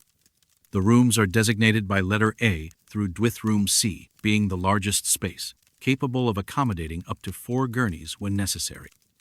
During overnight shifts, the building settles into the particular silence that comes with professional death care. The climate control systems cycle on and off with mechanical regularity. The old mansion creaks as temperature changes affect the wooden framework, and the refrigeration units hum quietly as they maintain their precise temperatures. After 8 years of night duty, I've learned to distinguish between the building's normal sounds and anything that might require attention or investigation. Room C has housed 3 bodies since Monday afternoon: Mr. Harold Brennan, Mrs. Angela Martinez, and Dr. Samuel Fosterall, scheduled for services later in the week. Mr. Harold Brennan had been a retired machinist who died peacefully at home. Mrs. Martinez, a beloved elementary school teacher who'd passed after a brief illness, and Dr. Foster, a family physician who'd served the community for over 40 years before succumbing to cancer at age 73. I'd position their gurneys according to standard protocol when they arrive adequately spaced throughout the room, heads oriented toward the east wall, feet toward the west, with adequate clearance for staff movement and equipment access. Simple, professional arrangement that facilitates efficient preparation and maintains the dignity that families expect from our facility. Tuesday night, during my routine 2 a.m. walkthrough, I heard voices coming from Room C. Not loud conversation, but the kind of soft, comfortable talking you might hear from a group of friends catching up after a long separation. Multiple voices, both male and female, with occasional quiet laughter that suggested they were sharing pleasant memories or gentle jokes. The conversation was too muffled for me to make out specific words, but the tone was unmistakably social and relaxed. My first assumption was that someone had left a radio or television on in the room, though that would have been highly unusual. I approached Room C's door and listened more carefully, trying to identify the source of the voices. The conversation continued for several minute seasons, flowing dialogue with natural pauses and responses that suggested genuine interaction rather than recorded content. When I opened the door to investigate, the voices stopped immediately. Room C was exactly as I'd left it during the evening, set up 3 gurneys positioned according to protocol, climate control maintaining proper temperature, emergency lighting providing adequate visibility. Mr. Brennan, Mrs. Martinez, and Dr. Foster remained in their assigned positions, covered by clean white sheets, giving no indication that anything unusual had occurred. I walked through the room, checking for electronic devices that might account for the voices I'd heard. No radios, no phones, no equipment that could produce conversation or laughter. The room's intercom system was off, and the building's security monitors showed no activity in adjacent areas that might explain sound transmission from other parts of the facility. I returned to my station and made a note in the overnight log about possible audio anomalies in Room C, thinking that sound might be carrying from outside the building or from neighboring properties. Old buildings can channel noise in unexpected ways, and what I'd heard might have been late-night conversation from apartments across the street. Wednesday night, the conversation resumed at approximately the same time. This time, I was better prepared, positioning myself outside Room C's door to listen more carefully to what was being said. The voices were definitely coming from inside the Room 3, distinct speakers engaged in what sounded like animated discussion about shared experiences. I could make out occasional words and phrases, "remember when," and "that reminds me of," and soft laughter that suggested they were telling stories that amused all three participants. The conversation had the comfortable familiarity of people who'd known each other well, though, according to our intake records, Mr. Brennan, Mrs. Martinez, and Dr. Foster had been strangers with no connections beyond having died within days of each other. When I opened the door, the silence was immediate and complete, but this time I noticed something that made me examine the room more carefully. The gurneys had shifted position. Not dramatically, but enough that Dr. Foster's gurney now angled slightly toward Mrs. Martinez's position, and Mr. Brennan's gurney had rotated so that his head pointed toward the center of the room rather than the east wall. The changes were subtle but unmistakable. After 8 years of positioning bodies according to strict protocols, I knew exactly how Room C should look, and this wasn't it. The three gurneys now formed a rough triangle, as if the deceased had arranged themselves to facilitate conversation. I spent 30 minutes repositioning the gurneys to their proper orientations, checking the wheels and base mechanisms to ensure they were properly locked. The gurneys were heavy and required deliberate effort to move, not something that could happen accidentally due to building settlement or vibration from mechanical systems. Thursday night, I decided to observe Room C more systematically. I positioned a chair outside the door where I could monitor any sounds from inside while maintaining a clear view of the hallway. At 1:45 a.m., the conversation began again. Three voices engaged in what sounded like increasingly animated discussion. This time, the dialogue continued for nearly an hour, with natural breaks and transitions that suggested complex topics were being covered. I heard what sounded like Mr. Brennan's gravelly voice describing something that made the others laugh, followed by Mrs. Martinez's higher-pitched voice contributing what might have been a related story. Dr. Foster's more measured tones provided what seemed like commentary or questions that kept the conversation flowing. At 2:47 a.m., the voices stopped abruptly, as if the speakers had suddenly become aware they were being overheard. I waited 15 minutes before opening the door, hoping to catch whatever was happening inside the room. All three gurneys had moved again, this time positioning themselves in a perfect circle, with the heads of the deceased facing inward toward the center. Mr. Brennan's mouth was slightly open, as if he'd been speaking when interrupted. Mrs. Martinez's head was turned toward Dr. Foster's position, and Dr. Foster's arm had shifted so that his hand extended slightly beyond the edge of his gurney, as if he'd been gesturing while making a point. The positioning was so deliberate and social that it looked like three friends who'd been caught in the middle of an engaging conversation. But these were deceased individuals who'd been properly prepared for burial, positioned by professional staff according to established protocols, with no possible biological mechanism for movement or speech. Friday night, I brought a digital recorder to document what I was hearing. I positioned the device outside Room C's door and let it run continuously from midnight until 4 a.m., hoping to capture evidence of the conversations that would be impossible to dismiss as imagination or building acoustics. The recording confirmed everything I'd been experiencing. From 1:38 a.m. until 3:21 a.m., the device captured nearly 2 hours of clear conversation, involving three distinct voices, discussing topics that ranged from childhood memories to professional experiences to observations about their current situation. I could hear Mr. Brennan talking about his years working in the machine shop, describing complicated repair jobs. and difficult customers, with the kind of detail that suggested genuine recollection. Mrs. Martinez shared stories about teaching elementary school, mentioning specific students and classroom incidents with the affection of someone who'd loved her work. Dr. Foster discussed cases from his medical practice, including successful treatments and difficult diagnoses that had challenged his expertise. But most disturbing were their comments about being dead. They discussed the experience with the matter-of-fact tone of people describing a new job or different living arrangement. Mrs. Martinez mentioned that dying hadn't been as frightening as she'd expected, and Dr. Foster agreed that the transition was more peaceful than his medical training had led him to believe. Mr. Brennan noted that he felt more alert and comfortable now than he had during his final months of illness. They talked about their families, wondering when services were scheduled and whether their loved ones were managing the arrangements properly. Mrs.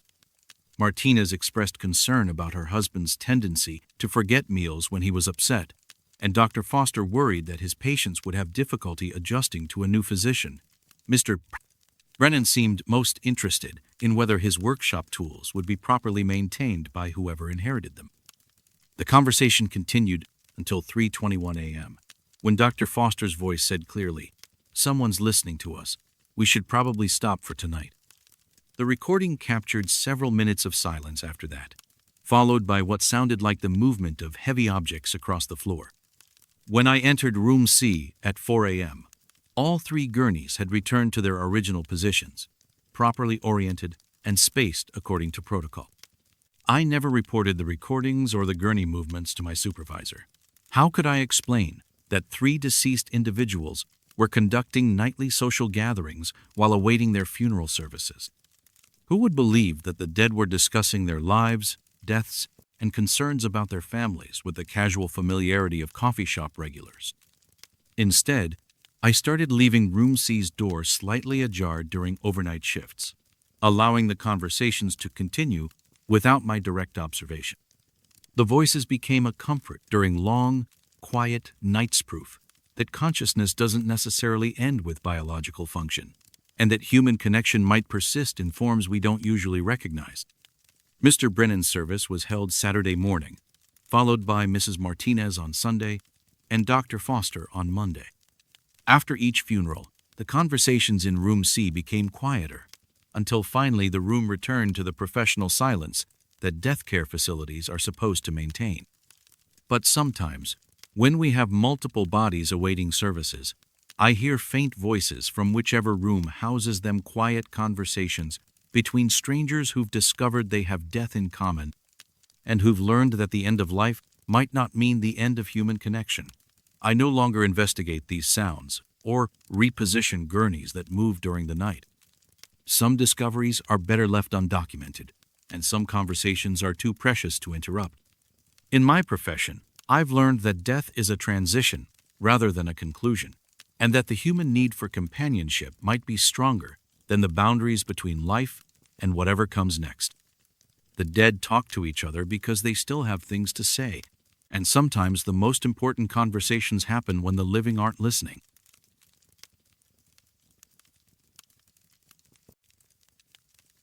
Sometimes the dead call for their own transportation, but they're always going to places that no longer exist. My name is Kelly Chen, and I've been driving transport for Mercy General Hospital and 3 local funeral homes for 6 years. The work involves moving deceased individuals from hospitals to morgues, from morgues to funeral homes, and occasionally from private residences when people die at home. It's steady, solitary work that requires compassion, discretion, and the ability to maintain professional composure while handling other people's most difficult moments. My territory covers the greater Springfield area, including the downtown core, suburban neighborhoods, and rural addresses within a 30-mile radius of the city. I drive a modified van equipped with a stretcher system and temperature controls, responding to dispatch calls that come through a secure radio system operated by Regional Medical Transport. The job requires me to work various shifts depending on need, but I typically handle evening and overnight calls when regular transport services are unavailable. The dispatch system operates through encrypted radio communication that ensures privacy and prevents unauthorized access to sensitive information about deceased individuals. Each call includes the pickup location, destination, deceased person's name and age, and any special instructions regarding family notifications or coroner requirements. I'm required to confirm receipt of each dispatch and provide estimated arrival times to help coordinate with medical staff or funeral directors. Most calls are routine hospital to morgue transfers, nursing home pickups, or the occasional home death that requires professional transport.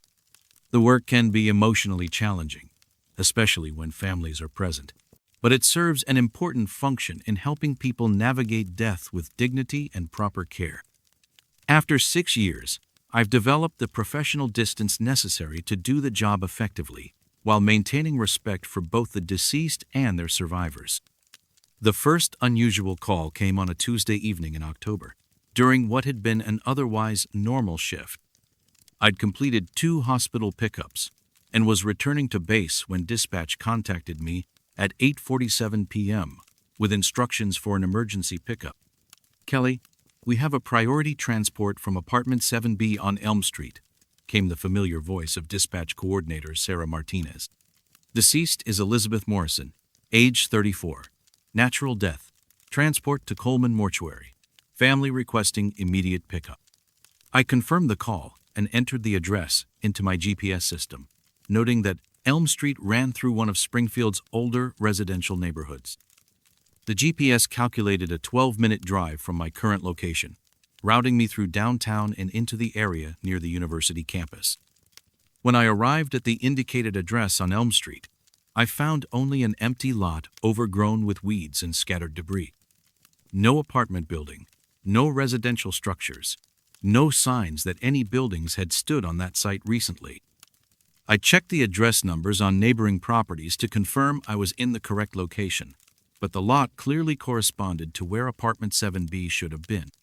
I radioed dispatch to report the address discrepancy. "Sarah, I'm at the Elm Street location, but there's no apartment building here, just an empty lot. Can you double-check the address for Elizabeth Morrison?"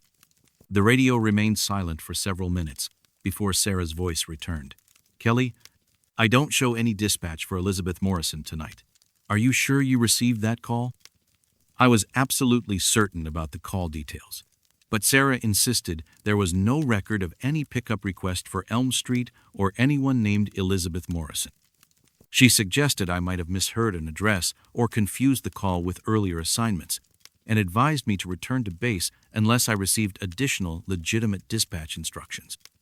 But my GPS system still showed I was at the correct location for the address I'd been given, and I'd clearly recorded the call details in my logbook exactly as Sarah had transmitted them. Either there had been a serious communication error, or something very strange was happening with our dispatch system. The second Elizabeth Morrison call came 3 nights later, at 9:15 p.m. on Friday evening. Same voice, same instructions, same address: apartment 7B on Elm Street, deceased female, age 34, transport to Coleman Mortuary. This time, I was prepared with a digital recorder to document the dispatch call and eliminate any possibility of misunderstanding. "Kelly, priority pickup at apartment 7B on Elm Street," Sarah's voice said clearly through the radio. "Elizabeth Morrison, age 34, natural death, family requesting immediate transport to Coleman Mortuary."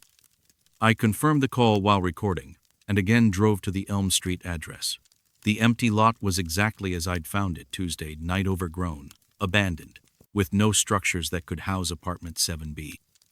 But my GPS insisted I was at the correct location, and the recorder had captured Sarah's dispatch instructions clearly. When I radioed for clarification, Sarah again denied sending any dispatch for Elizabeth Morrison or Elm Street. She became concerned about my repeated reports of non-existent calls and suggested I have my radio equipment checked for possible signal interference or malfunction. I played the recorded dispatch call for Sarah when I returned to base, but she insisted the voice wasn't hers despite the identical speech patterns and accent I heard every night. She had no explanation for how someone else could access our encrypted radio system, or why they would issue false pickup calls. but agreed that the situation needed investigation. Over the next 2 weeks, the Elizabeth Morrison calls occurred every 3 or 4 nights, always during evening hours, always with identical details. I started documenting each call with audio recordings and photographs of the empty lot, building evidence that something impossible was happening with our dispatch system. The calls seemed to originate from our regular frequencies, using Sarah's voice with perfect accuracy. But Sarah was never working when the calls came through. Sometimes she was at home, sometimes she was working different shifts, but she was never at the dispatch desk when Elizabeth Morrison needed transportation from apartment 7B. I researched the property history for the Elm Street location, hoping to understand why someone might be requesting pickup from an address that didn't exist. According to county records, the lot had been vacant for over 15 years, cleared after apartment building was demolished in 2008 due to structural problems and code violations. But the demolished building had been numbered correctly for apartment 7B, and the structure had housed low-income tenants, including several single women in their 20s and 30s. The demolition records didn't list individual tenant names, but someone named Elizabeth Morrison could have lived in apartment 7B before the building was destroyed. I contacted Coleman Mortuary to ask whether they'd ever handled arrangements for Elizabeth Morrison, thinking the persistent dispatch calls might be related to some unfinished business from years past. The funeral director checked their records back to 2000 and found no Elizabeth Morrison in their files, but noted that they didn't handle every death in the area, and records from smaller funeral homes weren't always centralized. The breakthrough came on a Thursday night in early November, when I decided to visit the empty lot during the hours when Elizabeth Morrison typically called for pickup. I parked across the street and waited, hoping to observe something that might explain the mysterious dispatch calls. At 9:33 p.m., my radio crackled with a familiar transmission. Kelly, priority pickup at apartment 7B on Elm Street. Elizabeth Morrison, age 34, natural death. Family requesting immediate transport to Coleman Mortuary. But this time, instead of driving to the empty lot, I was already there, watching it. As Sarah's voice delivered the pickup instructions, I saw something that challenged everything I understood about radio communication and emergency transportation. A translucent figure of a young woman in pajamas stood in the center of the empty lot, gesturing toward where apartment 7B would have been if the building still existed. She appeared to be calling out, though I couldn't hear her voice over the radio transmission. Her movements suggested distress and urgency, as if she was trying to get someone's attention for an emergency. The figure was clearly visible for the entire duration of the radio call, becoming more solid and defined as the transmission continued. When the call ended, she began to fade, becoming increasingly transparent, until she disappeared completely, leaving only the empty lot and the lingering scent of autumn leaves. I understood then that Elizabeth Morrison was calling for her own pickup, reaching across whatever barrier separates the living from the dead to request transportation she'd never received. She'd died in apartment 7B before the building was demolished, but something had prevented her from receiving proper transport to her final arrangements. I started researching missing person reports and unsolved deaths from 2008 when the apartment building was demolished in the Springfield Police Department's archived files. I found Elizabeth Morrison listed as a missing person reported by her employer when she failed to show up for work for 3 consecutive days in September of 2008. Police had checked her apartment and found signs of sudden illness medications scattered on the bathroom floor, evidence that she'd been sick for several days but unable to reach a phone or call for help. But no body was ever found, and the case remained open when the building was demolished 2 months later. Elizabeth Morrison had died alone in apartment 7B, too sick to call for help. Her body never discovered before the building was torn down.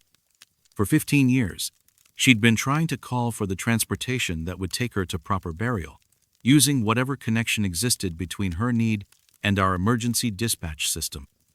I returned to the lot the following Thursday and waited for her call. When the radio transmission began, I responded not as a transport driver but as someone who understood what she needed. "Elizabeth, this is Kelly from Regional Transport. I'm here to help you. Where would you like me to take you? The radio transmission changed, no longer using Sarah's voice, but becoming a weak, distant signal that barely came through the static. My family, came a faint voice. I want to go home to my family. I've been waiting so long for someone to find me. I spent that night researching Elizabeth Morrison's background and located her sister in Portland, Oregon. When I called to explain the situation, the sister confirmed that Elizabeth had been missing since 2008 and that the family had never received closure about her death or been able to hold a funeral service. The sister flew to Springfield and worked with local authorities to have the lot excavated. They found Elizabeth Morrison's remains buried under 15 years of accumulated soil and debris, along with personal effects that confirmed her identity. She died of complications from influenza, alone and unable to call for help, her death unnoticed until the building demolition buried her along with the structure. Elizabeth Morrison's funeral was held 3 weeks later, attended by family members who'd searched for her for 15 years. I served as an honorary pallbearer, representing the transportation profession that had finally answered her call for help.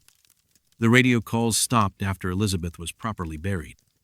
But sometimes, during quiet shifts when I'm driving through older neighborhoods, I wonder how many other people are still waiting for pickup from addresses that no longer exist, calling through whatever channels connect need with compassion across the barrier between life and death.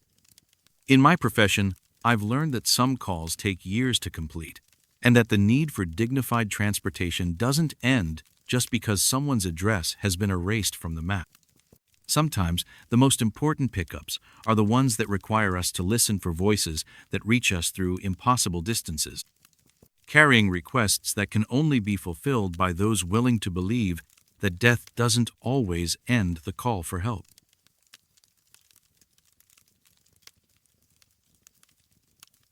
Empty caskets weigh the same as full ones when they're carrying the right kind of absence. My name is Joe Brennan, and I've been maintaining the grounds at Riverside Cemetery for 13 years. The work involves everything from grass cutting and headstone repair to investigating drainage problems and handling the settling issues that inevitably occur as graves age and soil compacts around burial vaults. It's steady, honest work that requires attention to detail and respect for the families who trust us to maintain their loved ones' final resting places with dignity and care. Riverside Cemetery covers 43 acres of gently rolling hills overlooking the Susquehanna River, with sections dating back to 1867 and newer areas that we've opened as the community has grown. The older sections have the elaborate Victorian monuments and family mausoleums you'd expect from that era, while the modern areas feature more uniform headstones and contemporary landscaping designed for efficient maintenance with modern equipment. The cemetery's record-keeping system tracks every burial going back to our founding, with detailed maps showing plot locations, burial dates, and vault specifications for each interment.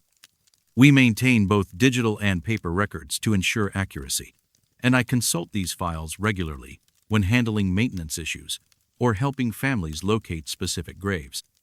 After 13 years, I know most of the cemetery by memory, but I always double-check the records to avoid mistakes. Grave 1203 sits in Section K, an area we opened in 2018 to accommodate the community's growing need for burial space. The section features modern amenities, including proper drainage systems, reinforced vault installation, and soil composition designed to minimize settling problems.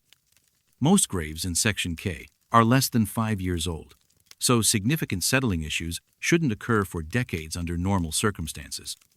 Margaret Holloway was buried in grave 1203 on April 15th, following a well-attended service for an 86-year-old woman who'd been a beloved church organist and community volunteer. Her burial had proceeded according to standard protocols: concrete vault properly installed, casket lowered by professional equipment, backfill completed with appropriate soil mixture. Everything documented and executed exactly as it should be for long-term stability. But 6 months later, I noticed the ground above Mrs. Holloway's grave was developing a depression that shouldn't have existed so soon after burial. The settling was subtle but unmistakably a circular depression, roughly 6 feet long and 3 feet wide, centered over where the casket should be positioned.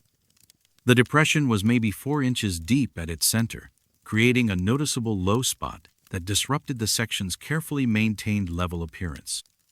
More concerning was how quickly the settling had developed, suggesting something unusual was happening with the vault installation or soil composition.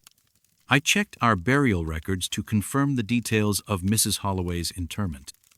Everything appeared routine: standard steel casket, concrete vault manufactured by our regular supplier, burial depth measured at regulation 7 feet. The funeral home had handled the body preparation according to their usual protocols, and the graveside service had proceeded without any complications or unusual circumstances.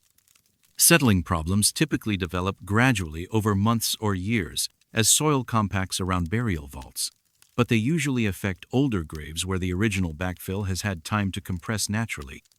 Significant settling in a 6-month-old grave suggested either a vault failure, soil composition problems, or some kind of subsurface water damage that was undermining the installation. I consulted with Dennis Crawford, our cemetery supervisor, about the appropriate way to investigate Mrs. Holloway's settling problem. Dennis had been working cemetery maintenance for over 20 years and had seen every kind of burial complication the profession could offer. He agreed that 6-month settling was unusual and recommended a careful excavation to check the vault's condition. Could be a cracked vault allowing soil intrusion, Dennis explained as we planned the investigation. Or maybe the backfill wasn't properly compacted during the original burial. Either way, we need to determine what's causing the problem before it gets worse or affects neighboring graves. Excavating a recent burial requires careful documentation and notification of family members. So I contacted Mrs. Holloway's nephew to explain the situation and request permission to investigate the settling. He was concerned about the grave's stability and authorized us to proceed with whatever work was necessary to ensure his aunt's final resting place remained properly maintained. The excavation began on a Tuesday morning in late October, using hand tools to carefully expose the concrete vault without damaging its structure. I worked slowly and methodically, documenting each stage of the process with photographs and measurements to ensure we could restore the grave to its original condition once the investigation was complete. At 6 feet down, I reached the vault's concrete lid and immediately noticed something wrong. The lid showed no signs of cracking or structural damage, but it had settled into a perfect horizontal position that suggested the vault was completely empty underneath. A properly loaded vault should show some slight sagging or stress marks where the casket's weight pressed against the concrete, but Mrs. Holloway's vault looked like it had been installed without any contents. I called Dennis to examine the vault before proceeding further. He agreed that the lid's positioning was unusual and recommended opening the vault to check the casket's condition. We used hydraulic equipment to lift the heavy concrete lid, revealing the interior space that should have contained Mrs. Holloway's casket. The casket was there, positioned exactly as it should be within the vault. But when I climbed down to examine it more closely, I discovered something that challenged everything I understood about burial physics and the basic principles of weight and mass.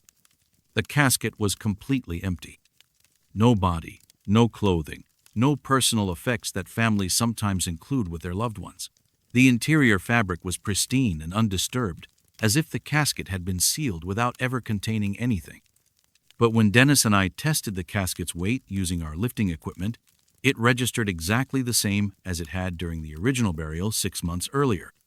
According to our burial records, Mrs. Holloway's casket had required 4 pallbearers and mechanical assistants to position properly during the funeral service. The weight had been significant enough that we'd used our standard procedures for heavy caskets, including additional support equipment and careful coordination with the funeral home staff. Yet now the casket contained nothing but air, while somehow maintaining the exact weight distribution that had required special handling during burial. Dennis and I spent the rest of that day trying to understand what we'd discovered. We examined the casket seal to determine whether it had been opened since burial, but the latches and gaskets showed no signs of tampering. We checked the funeral home's records to confirm that Mrs. Holloway's body had definitely been placed in the casket before transport to the cemetery, and they provided photographs documenting every stage of her preparation and positioning. But the casket was empty, and its impossible weight remained unchanged. "I think we need to call the family and the funeral director," Dennis finally said. "This is beyond anything I've seen in 20 years of cemetery work. Either someone removed Mrs. Holloway's body after burial, or something happened that we can't explain through normal understanding of how burials work."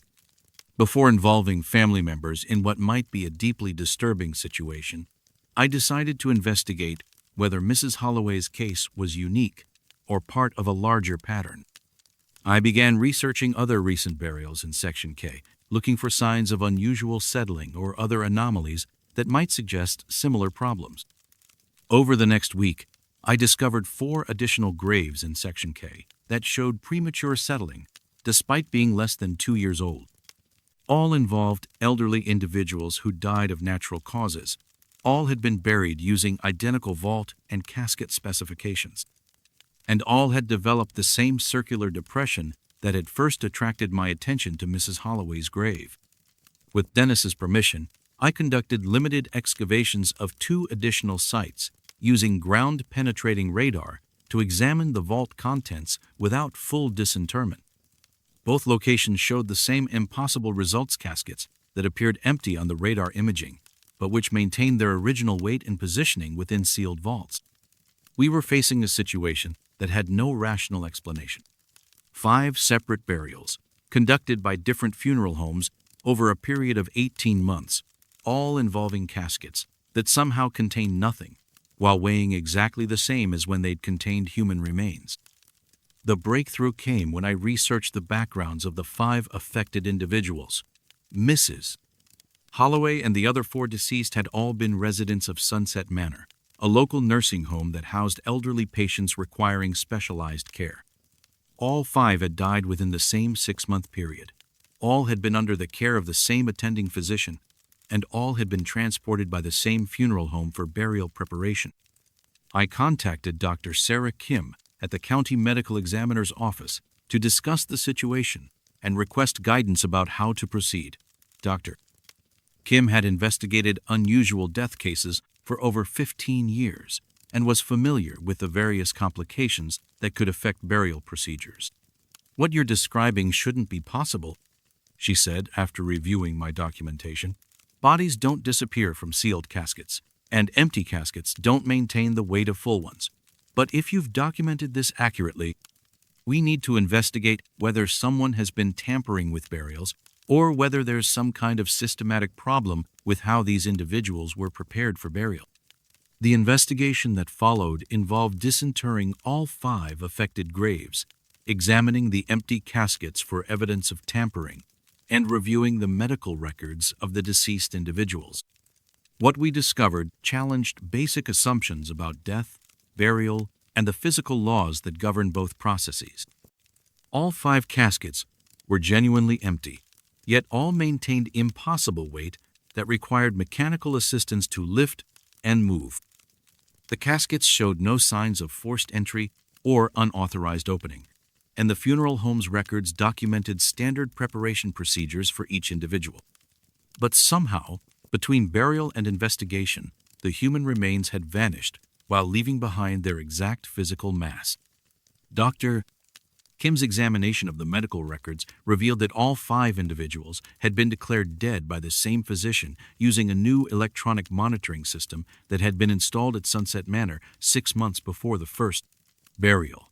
The system was designed to provide more accurate vital sign monitoring for elderly patients, but Dr. Kim noted several anomalies in how death had been determined in these specific cases. "The monitoring data suggests these patients may have been declared dead prematurely," she explained. "The new system apparently malfunctioned in ways that made unconscious or deeply sedated patients appear to have no vital signs. It's possible these individuals were buried alive and somehow escaped from their caskets after burial. But that explanation didn't account for the impossible weight that remained in the empty caskets, or how 5 elderly individuals could have escaped from sealed burial vaults 6 feet underground." Kim admitted that the case defied conventional understanding of death and burial, and recommended involving specialists in unusual medical phenomena.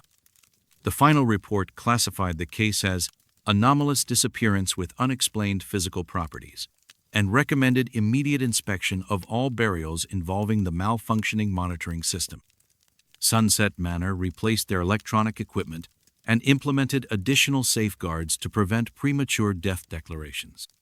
But I still maintain the graves in Section K, and I still check them regularly for signs of settling or other problems. The 5 affected graves show no further changes. The empty caskets remain in their vaults, still weighing exactly what they should, despite containing nothing but air and the lingering impression of lives that somehow found a way to continue beyond burial. Sometimes, during quiet moments when I'm working in Section K, I wonder whether the weight I measured in those empty caskets represents something more than physical mass. Maybe consciousness itself has weight, and maybe that weight remains even when everything else has moved on to wherever the living go when they refuse to stay dead. In cemetery maintenance, we're responsible for protecting the dead and providing comfort to the living. But sometimes the dead don't stay where we put them. And sometimes the comfort we provide is for families who don't realize that their loved ones have found ways to escape the confines of burial and continue their existence somewhere beyond our careful record-keeping and professional understanding.